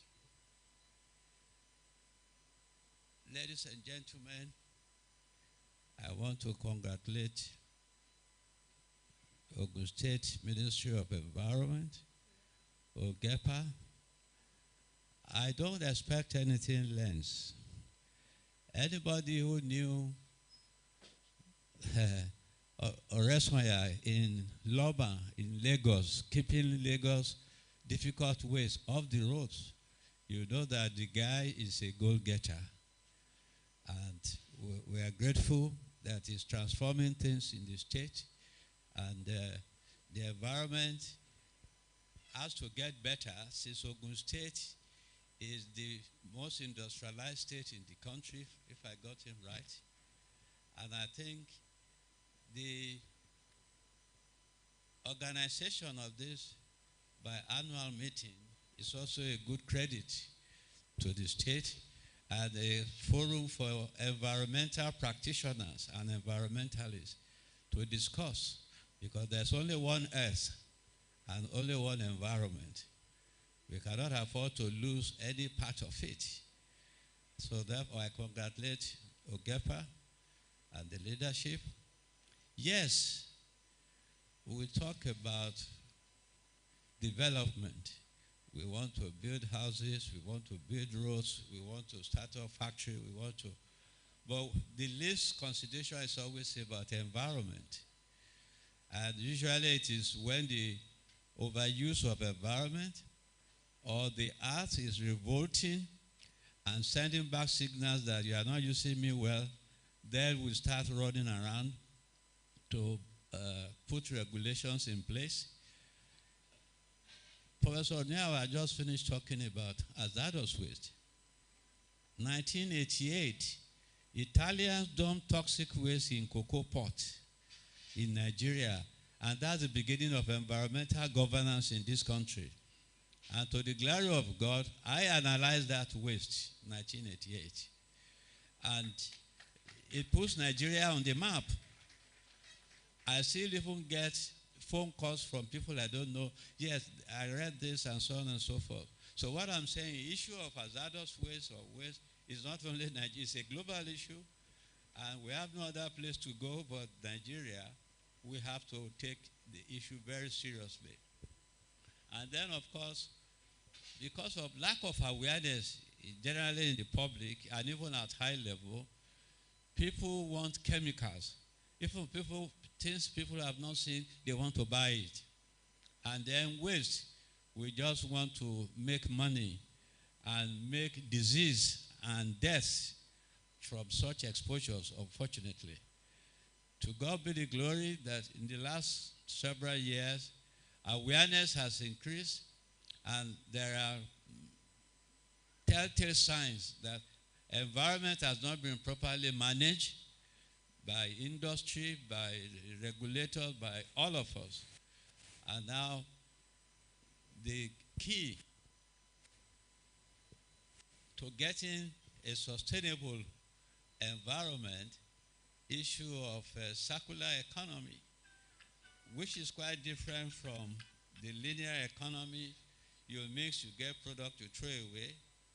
But this tells you that you can still, the waste can still be managed in several ways to come out with less harmful products. And that is the way to go. So we can definitely,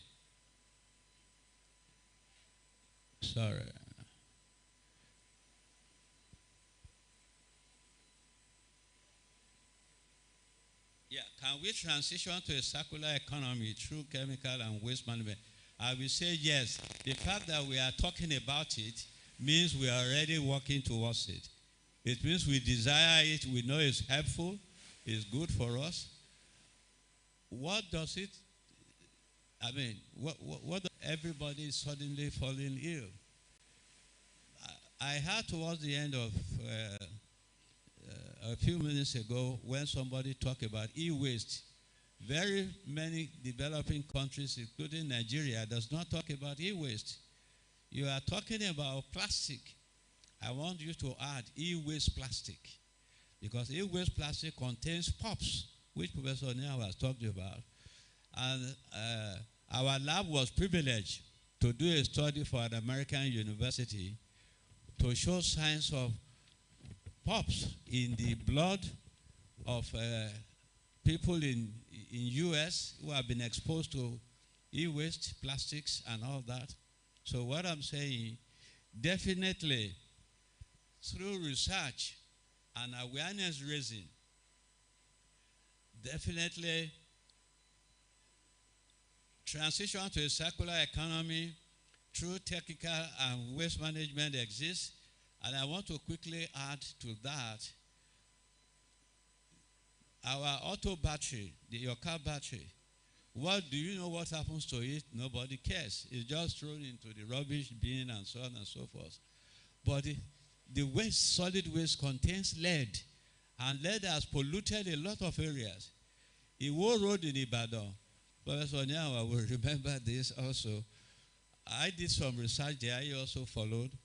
We found that all the soils and so on in that area, if there was a time the men and women complained their goats are not recreating again because of exposure to lead. But science has shown that you can convert the lead to valuable material. For example, to make tiles, beautiful tiles and so on and so forth. And it's one of the issues that may come up at this important meeting, that rather than pollute all the areas, the villages, the people around battery factories, they are taking lead, which is not healthy, which can lead to death. So definitely, without fear of a contradiction, we can translate to a circular economy through chemical and waste management. And then chemicals, so as Professor Nyawa said, there's quite a number of chemicals, different categories. You have to make the right choice. That's why, again, we must involve people who are learned, who are trained, who are also interested in managing protection of these very important things for life to continue on earth, which God has given us.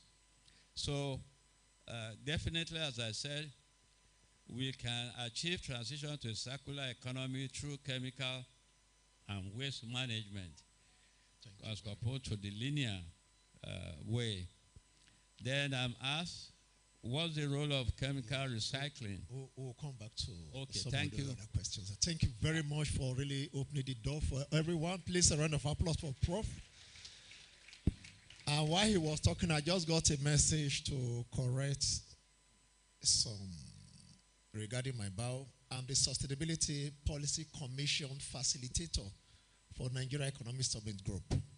So circular economy, blue economy, climate change are the thematic areas under my policy. So I coordinate that on behalf of Nigeria Economic Summit Group. I'm also a board member of NECA.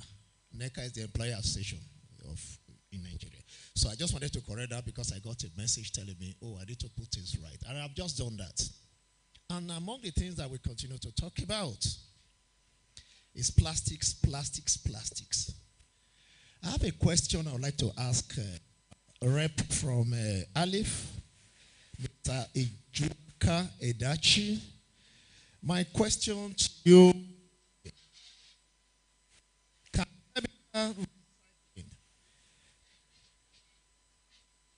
chemical recycling, what can really do for us in the plastic industry? We have challenges. We're talking about plastic every now and then. And interestingly, one of the subnationals just talked about some of these things are even at the national level. And we're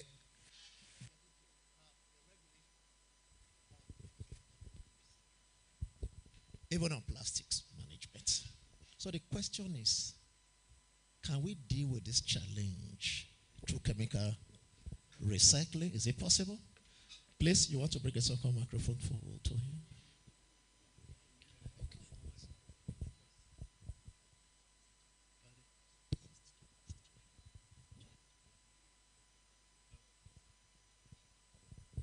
Okay. Good afternoon. Thank you very much for the question. First of all, my name is Ijaoka Sunday Edache, but no problem anyway. So, I first of all want to appreciate the opportunity to be here this afternoon as part of the panelists.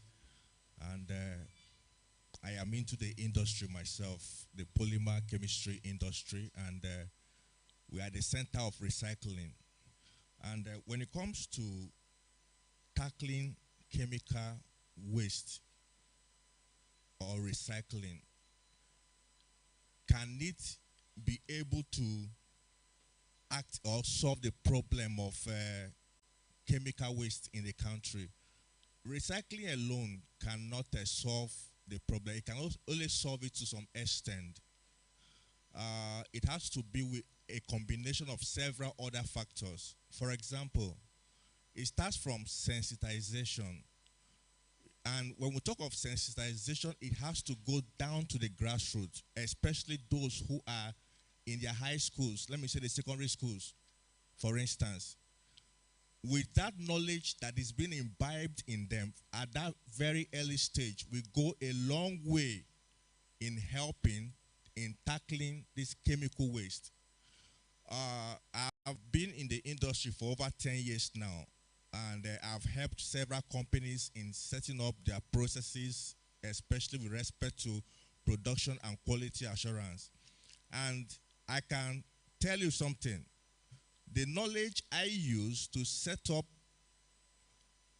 parameters with respect to quality and production, which has to do with what?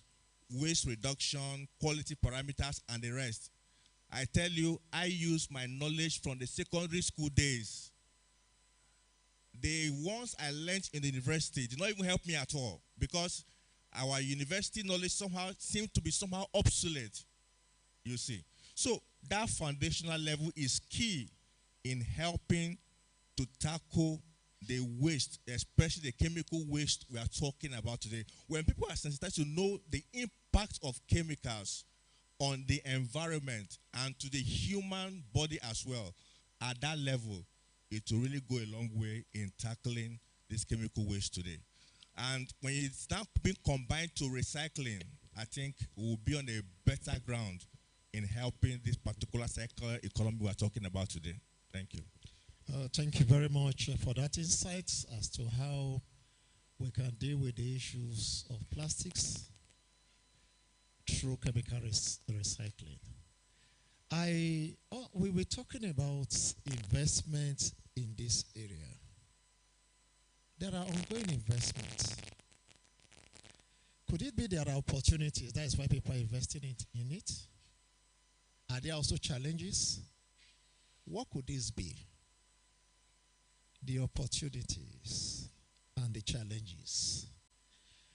Mr. Daniel, do you want to give us an insight as to the opportunities that exist in this, in very brief and succinct statement, so that we have about 30 minutes to go, and I think we've taken a chunk of our time.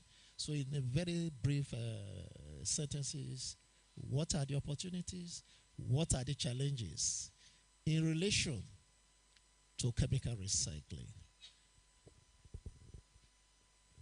Thank you very much. Yeah, there are opportunities. I see recycling system as another business.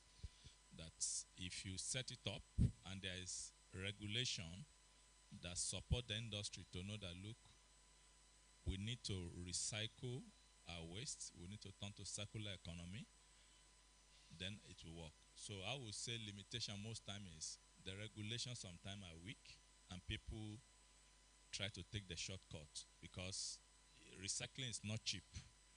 So if people are not willing to pay and nobody will invest, that's a big thing. So that's a limitation, that the regulation need to be stringent. We talk about Europe today. Europe, you can't dump your waste anywhere because it's stringent. I visited a kind of liquid waste handling facility in Europe about 2 years ago. It serviced about 4 or 5 countries in Europe together because the regulation was so strong and they transport the thing there. It's an investment of over $10 million. Nobody will put that kind of investment here if nobody comes to bring business for you. So we need to define the regulation and make sure that the system works and that there's an enforcement that you can't just dump your chemical or your waste anywhere. When that happens, people then invest, and then they can look at the next phase, because you can invest to treat the chemical, but what do you do with it? So that's the next phase. So all this is possible to happen. Thank you very much. I certainly appreciate that intervention. And just to quickly say as we move on, one of the organizations we've just made some pencils from newspapers, the papers you want to throw away. We made pencils from them. You and I, the pencils that were imported from China and the other parts of the world, those were the things we used in writing. But now you can actually make pencils. You can make pen from recycled materials. IHS, I'm aware of it because my organization did that for them. It's also at the forefront of all of these things. I have a question for you that I would like to ask you, Madam Folake. To be successful, what are those things that underpin the chemical recycling industry? What are those things that underpin the industry that we're talking about? You have the microphone already. Okay. I think a lot has been said about regulations not being available or stringent or strong.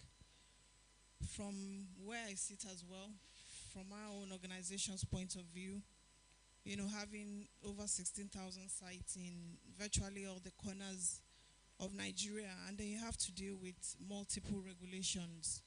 Again, that can be quite complicated if you have to deal with 37 government entities, and then the speed, and then the frustration that may come with some of those things. So just a little bit about regulations. I think we need to streamline and harmonize regulations. We have a whole lot already, national, subnational, so there has to be very clear-cut, single direction for the country.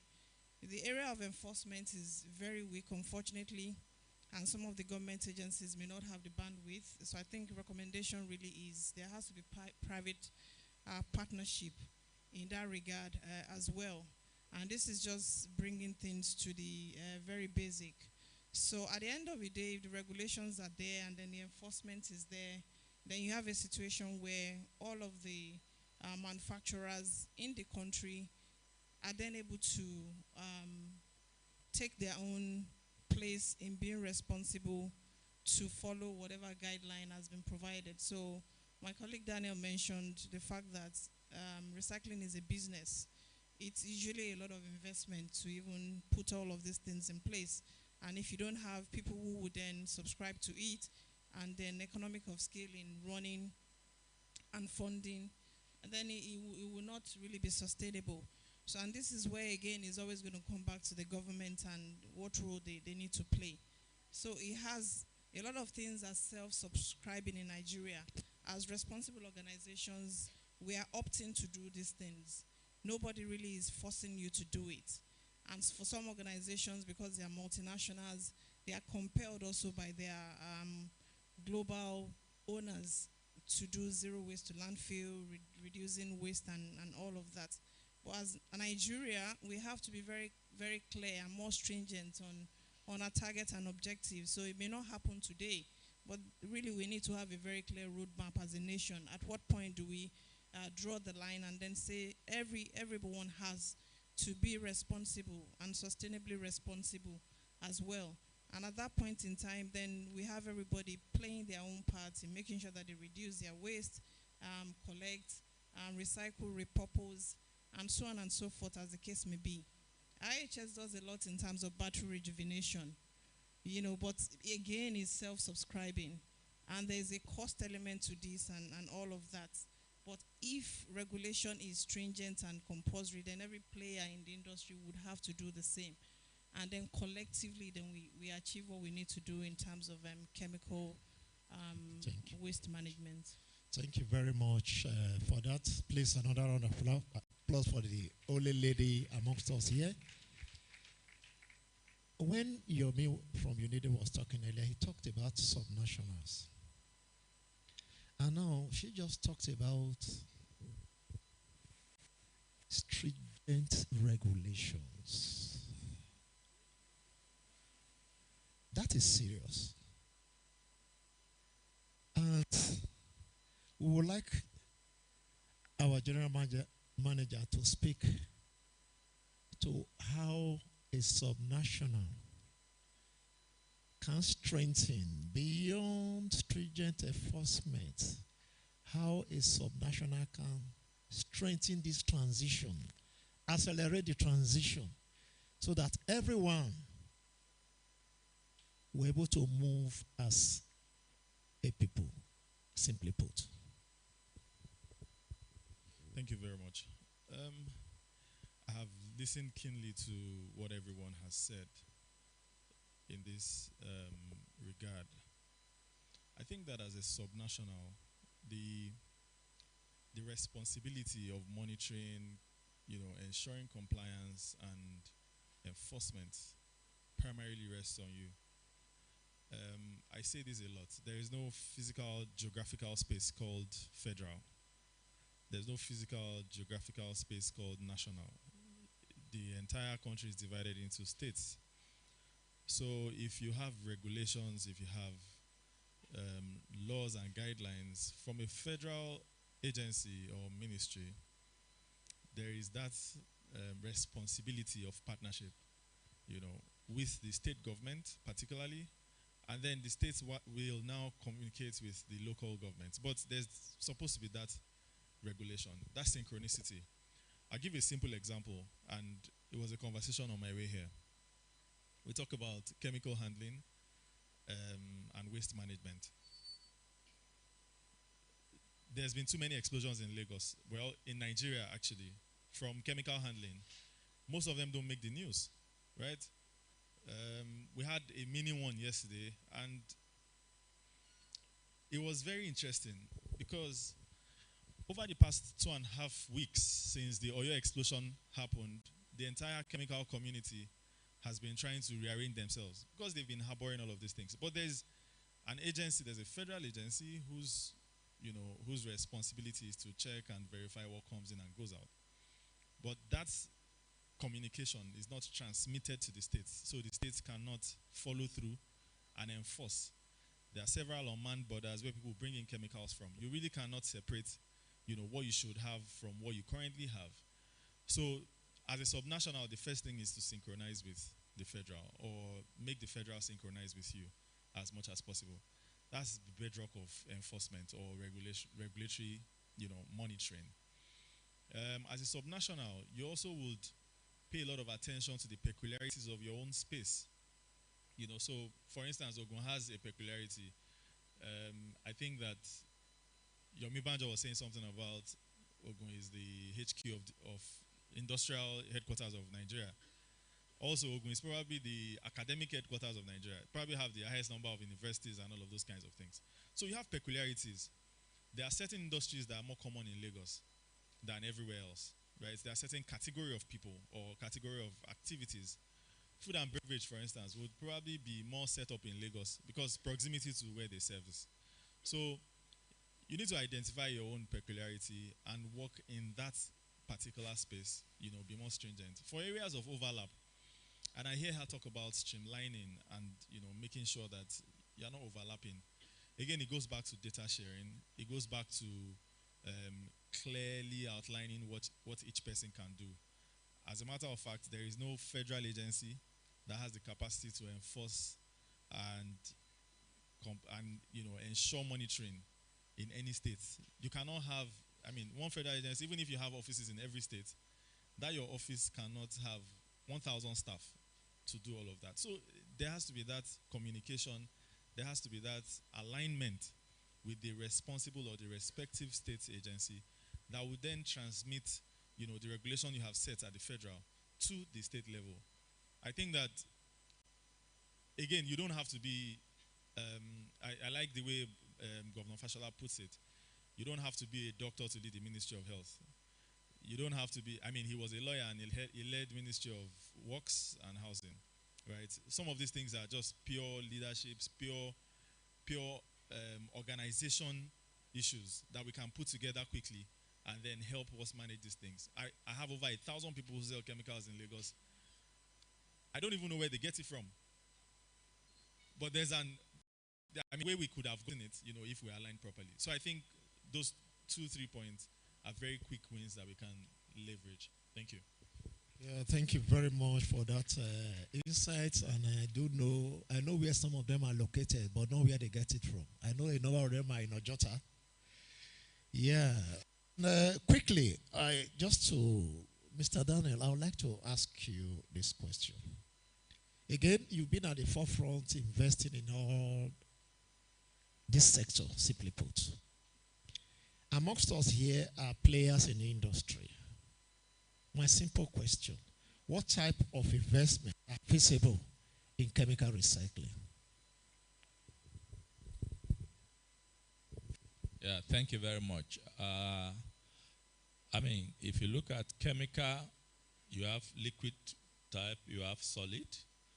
So which means in my own industry, as long as we can accommodate the consequence of that is the product of that chemical within my operation, you can invest. So most of the time what happens is you need a system that allow you to blend to form a uniform matrix of what you need to fill to destroy. So it's an investment then that also need to, if it has a consequence of environmental impact, it means you need to put that into perspective. And that's why sometimes the industry is a bit costly. You know, sometimes it's not the factory you want to build. I mean, I'm running a cement plant. It's not the cement process that is difficult. It's the mitigation of the environmental impact that make the cost sometimes too high. So you can do any type of investment you want to do. The main thing is that the product from you handling it, can you handle it in your system? If it is clear you can handle it in your system, then it's fine. If you cannot handle it, then it means there's nothing you can do. And that's why sometimes when you see an incinerator, the challenge with a standalone incinerator is that, yes, it destroys what you want to do, but it then comes with this ash. The tendency is that what do you want to do with the ash? And sometimes the ash are more hazardous because they are not more concentrated than the precursor that is coming from. You know, so if there's nothing you can do with the ash, then I think you need to look at it in the first instance. Should you actually go there? Because if not, you think you are solving a problem, but you are creating more problem. You know, so that's the way things should be looked at. Thank you. Yeah, please kindly clap. You need to shake your muscles and let's have that, please. Thank you very much. Thank you very much. This is a difficult sector. Perhaps we don't realize that. It's a very difficult sector, and they have taken the lead in seeing to how all of this can be better managed. And in managing it for Ogun State, talking about chemical recycling, I would like to speak with Folake. Perhaps you want to bring your perspective into this. Ogun State government, through the Ministry of Environment and OGEPA, they are anchoring this very session today. My straightforward question is, what must happen now for chemical recycling to contribute to a circular economy in Ogun State? What must happen now? You'll have the microphone there. Please go ahead. Okay. I would say Ogun State is blessed already. 70%, like we said, of the industrial setup in Nigeria here. And I would say I've worked for a number in Ogun State, so I can share real examples of what is already happening. So in the FMCG sector, for instance, you have already a few multinationals that have subscribed to the zero waste to landfill. So what this means is whether it's an off-spec product or packaging material or faulty, or defective raw material, all of these different kinds of chemicals, they cannot dispose it off into the environment. And so already today, there are solutions. So again, if I pick some examples, waste margarine used for animal feed, some waste oil goes into lubrication, production, PET, plastic waste and all of that. Some of them go into the cement kilns and so on and so forth. And all of this circularity happens already in Ogun State. So I think maybe two things missing is the fact that we need to bring them to the fore. And it speaks to data not being available. I think it's the UNIDO or I don't know, one of the presentation where we don't even have a data on the wastes from Nigeria. And I'm sure we all know that we have a whole lot already. So we need the database. And when I say the database, because the waste from one industry is a raw material to another process. And then the ability to then bring all of these players together into the same room, or maybe it's on a platform somewhere. One of the challenges that I had in the past is we have this waste and you're struggling to find somebody who is able to use it for their own process. Eventually, we got to that point, but this could be made easier if we have the government organizing collaborations, the industry, the Manufacturers Association, the NESRIAs, and so on and so forth. And so the data is available. that information is available, and then there can be that collaboration. And where it does not exist, then we can go into investment and say, yeah, because this volume of waste, in quotes, is available on an annual basis. And for somebody who wants to come into waste recycling, then it can be an opportunity to invest in that area with the assurance that that facility would run and be success is driven by data that can be validated by the government. So this is one major area where I think the government of Ogun State, again, a lot of players already exist within the space in Ogun State, coming together, having the data, having the system of circularity where we understand what is coming out of a process as waste and who is able to take it on as a raw material, as the case may be. And then having the physical infrastructure itself in terms of a hub. So we have hubs of manufacturing and all of that. And then somebody mentioned industrial park. And alongside the manufacturing, we need to think through to the cradle and then to the grave of all of the inputs into the process. And so who is going to then recycle or repurpose or whatever the case may be is coming from all of these players in the park, and then make provision also for that recycling or repurposing facility. And we have a promise from, I don't know if it's UN or somebody again here, that they will partner the government. So I think Ogun State has a huge opportunity that, you know, can be immediately taken up in that regard and become probably the model for the whole country to adopt as well. Brilliant, brilliant. Thank you very much, Folake, for those insights. And indeed, ladies and gentlemen, to support in gathering that data that is so much needed for decision making, for bringing up a roadmap, for understanding what is happening in the various sectors. There is an instrument, a survey instrument. I believe some of us here already have it in our WhatsApp. If you've not seen it, you are going to see it. Ogun State, the Ministry of Environment, is developing a roadmap for circular economy. To elicit our opinion, for us to contribute meaningfully, a questionnaire is being circulated. So kindly, if you have not seen one or the link, the organizers of this program will share with you. And so, talking about all of this, again, going back to what Mr. Yomiban just said earlier, he had talked about stakeholders. And now, she just talked about the need for data and how we can indeed reach out. My question to you now will now be, the stakeholders, how can we reach them? And I'm talking to a Jauka. Am I right in saying what I've just said? That is correct. Yeah, so the stakeholder, we have different stakeholders here made of. If you want to map the relevance of each of the stakeholders here, you discover that we are all relevant in one way or the other.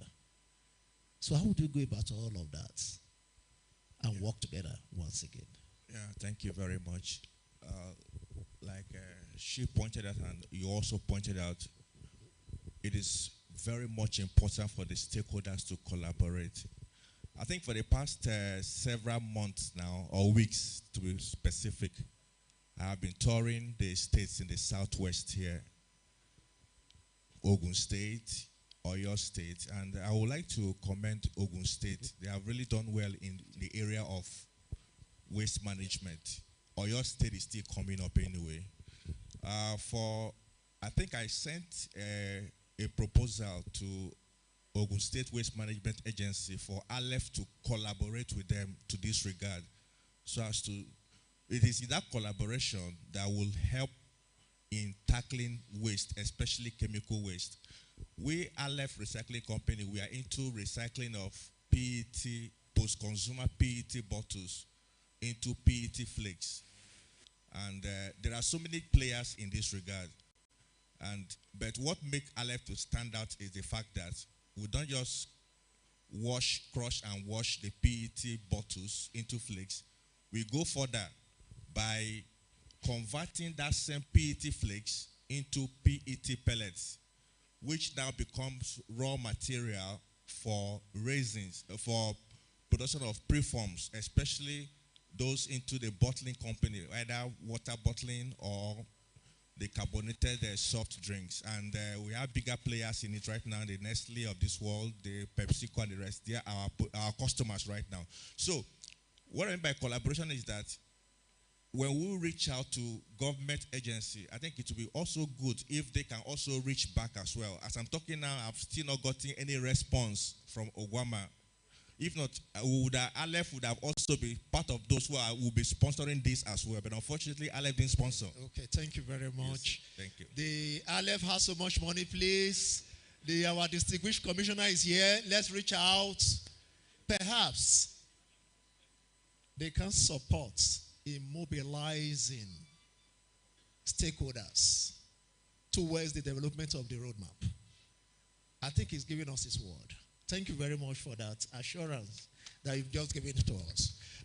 Professor Shibanjo, we're talking about a roadmap, for instance, whether for chemical recycling and indeed the recycling of it in the other sectors. What must be in a circular economy roadmap?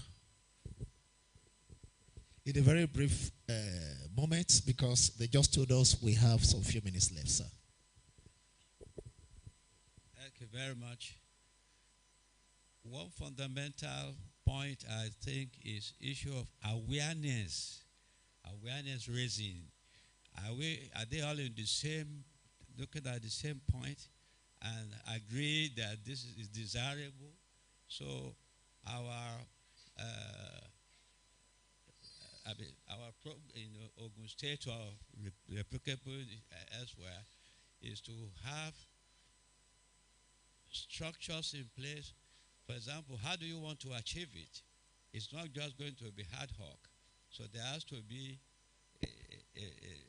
a template which will guide how this will be achieved.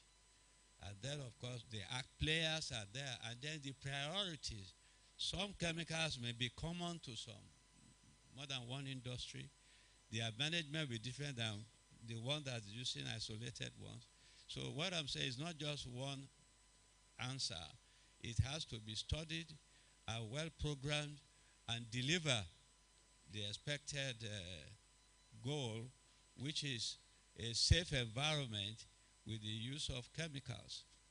And then, of course, with our RE, you are converting waste to wealth, waste to resource, waste for a healthier environment.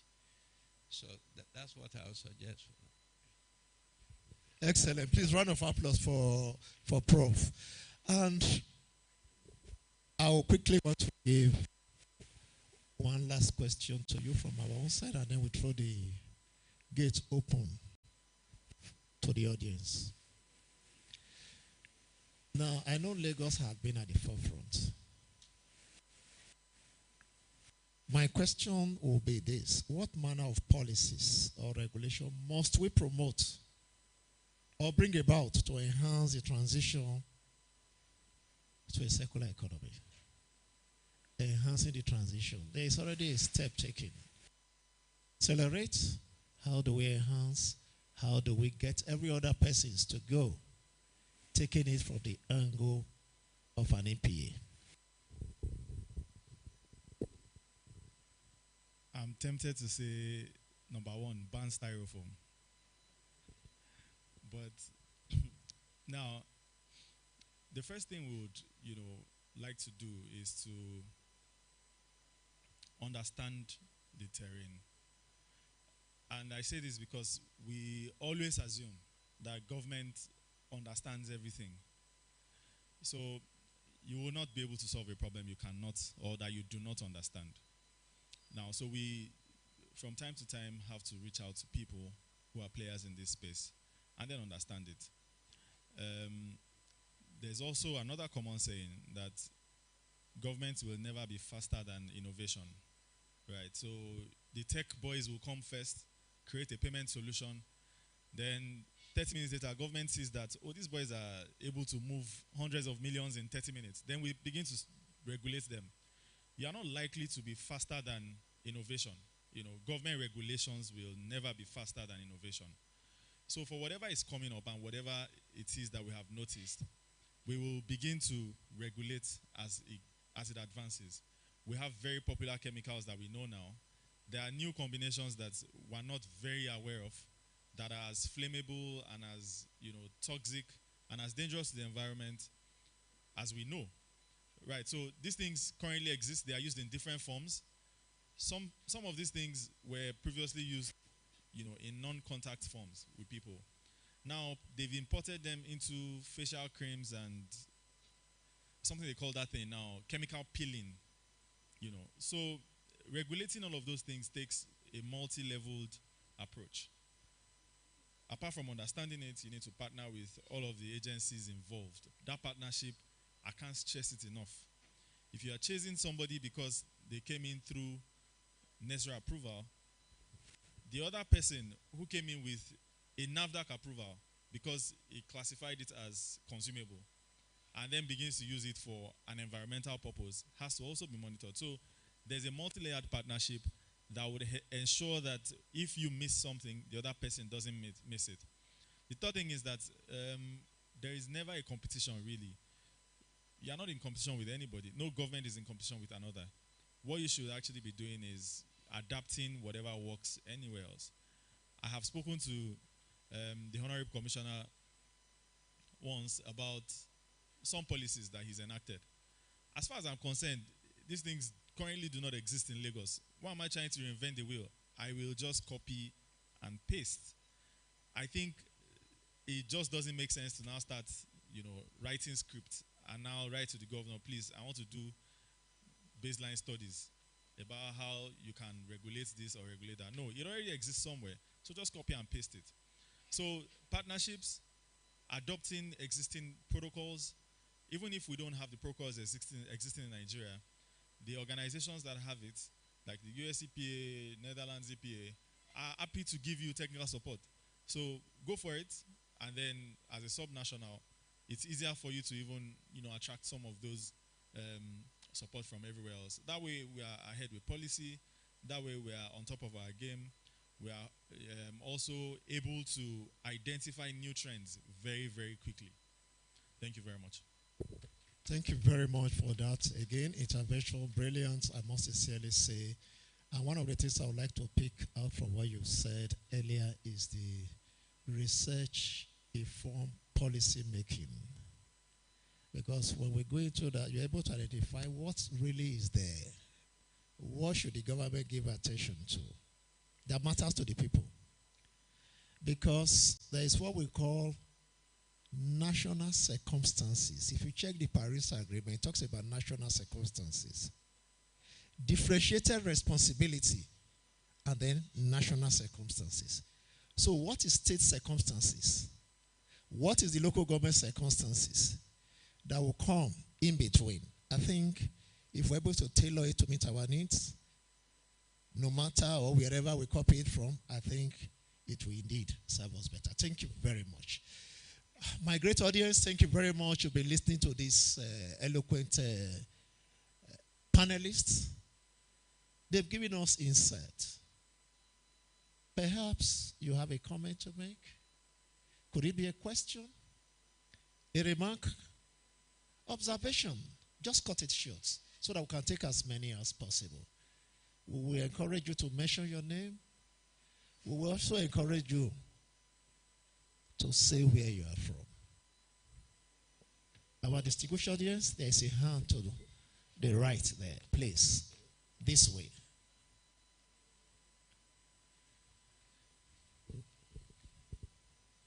Yeah. All protocols duly observed. My name is Chime Jason, HSC Manager Serving. I only have one question for the LASEPA GM. Sir, what is the idea behind the waste management at Igondo, Alimosho local government? There's a general hospital there. So what's the ideology behind it? I just want to know that. Thank you. Thank you very much for that. I think he's noted it. Yeah. So we will take as many questions as possible so that we allow our panelists to reflect on the questions. Please, Thank you very Professor much. Bada.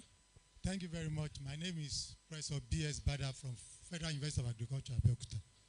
My own is just a comment in the area of synergy or collaboration.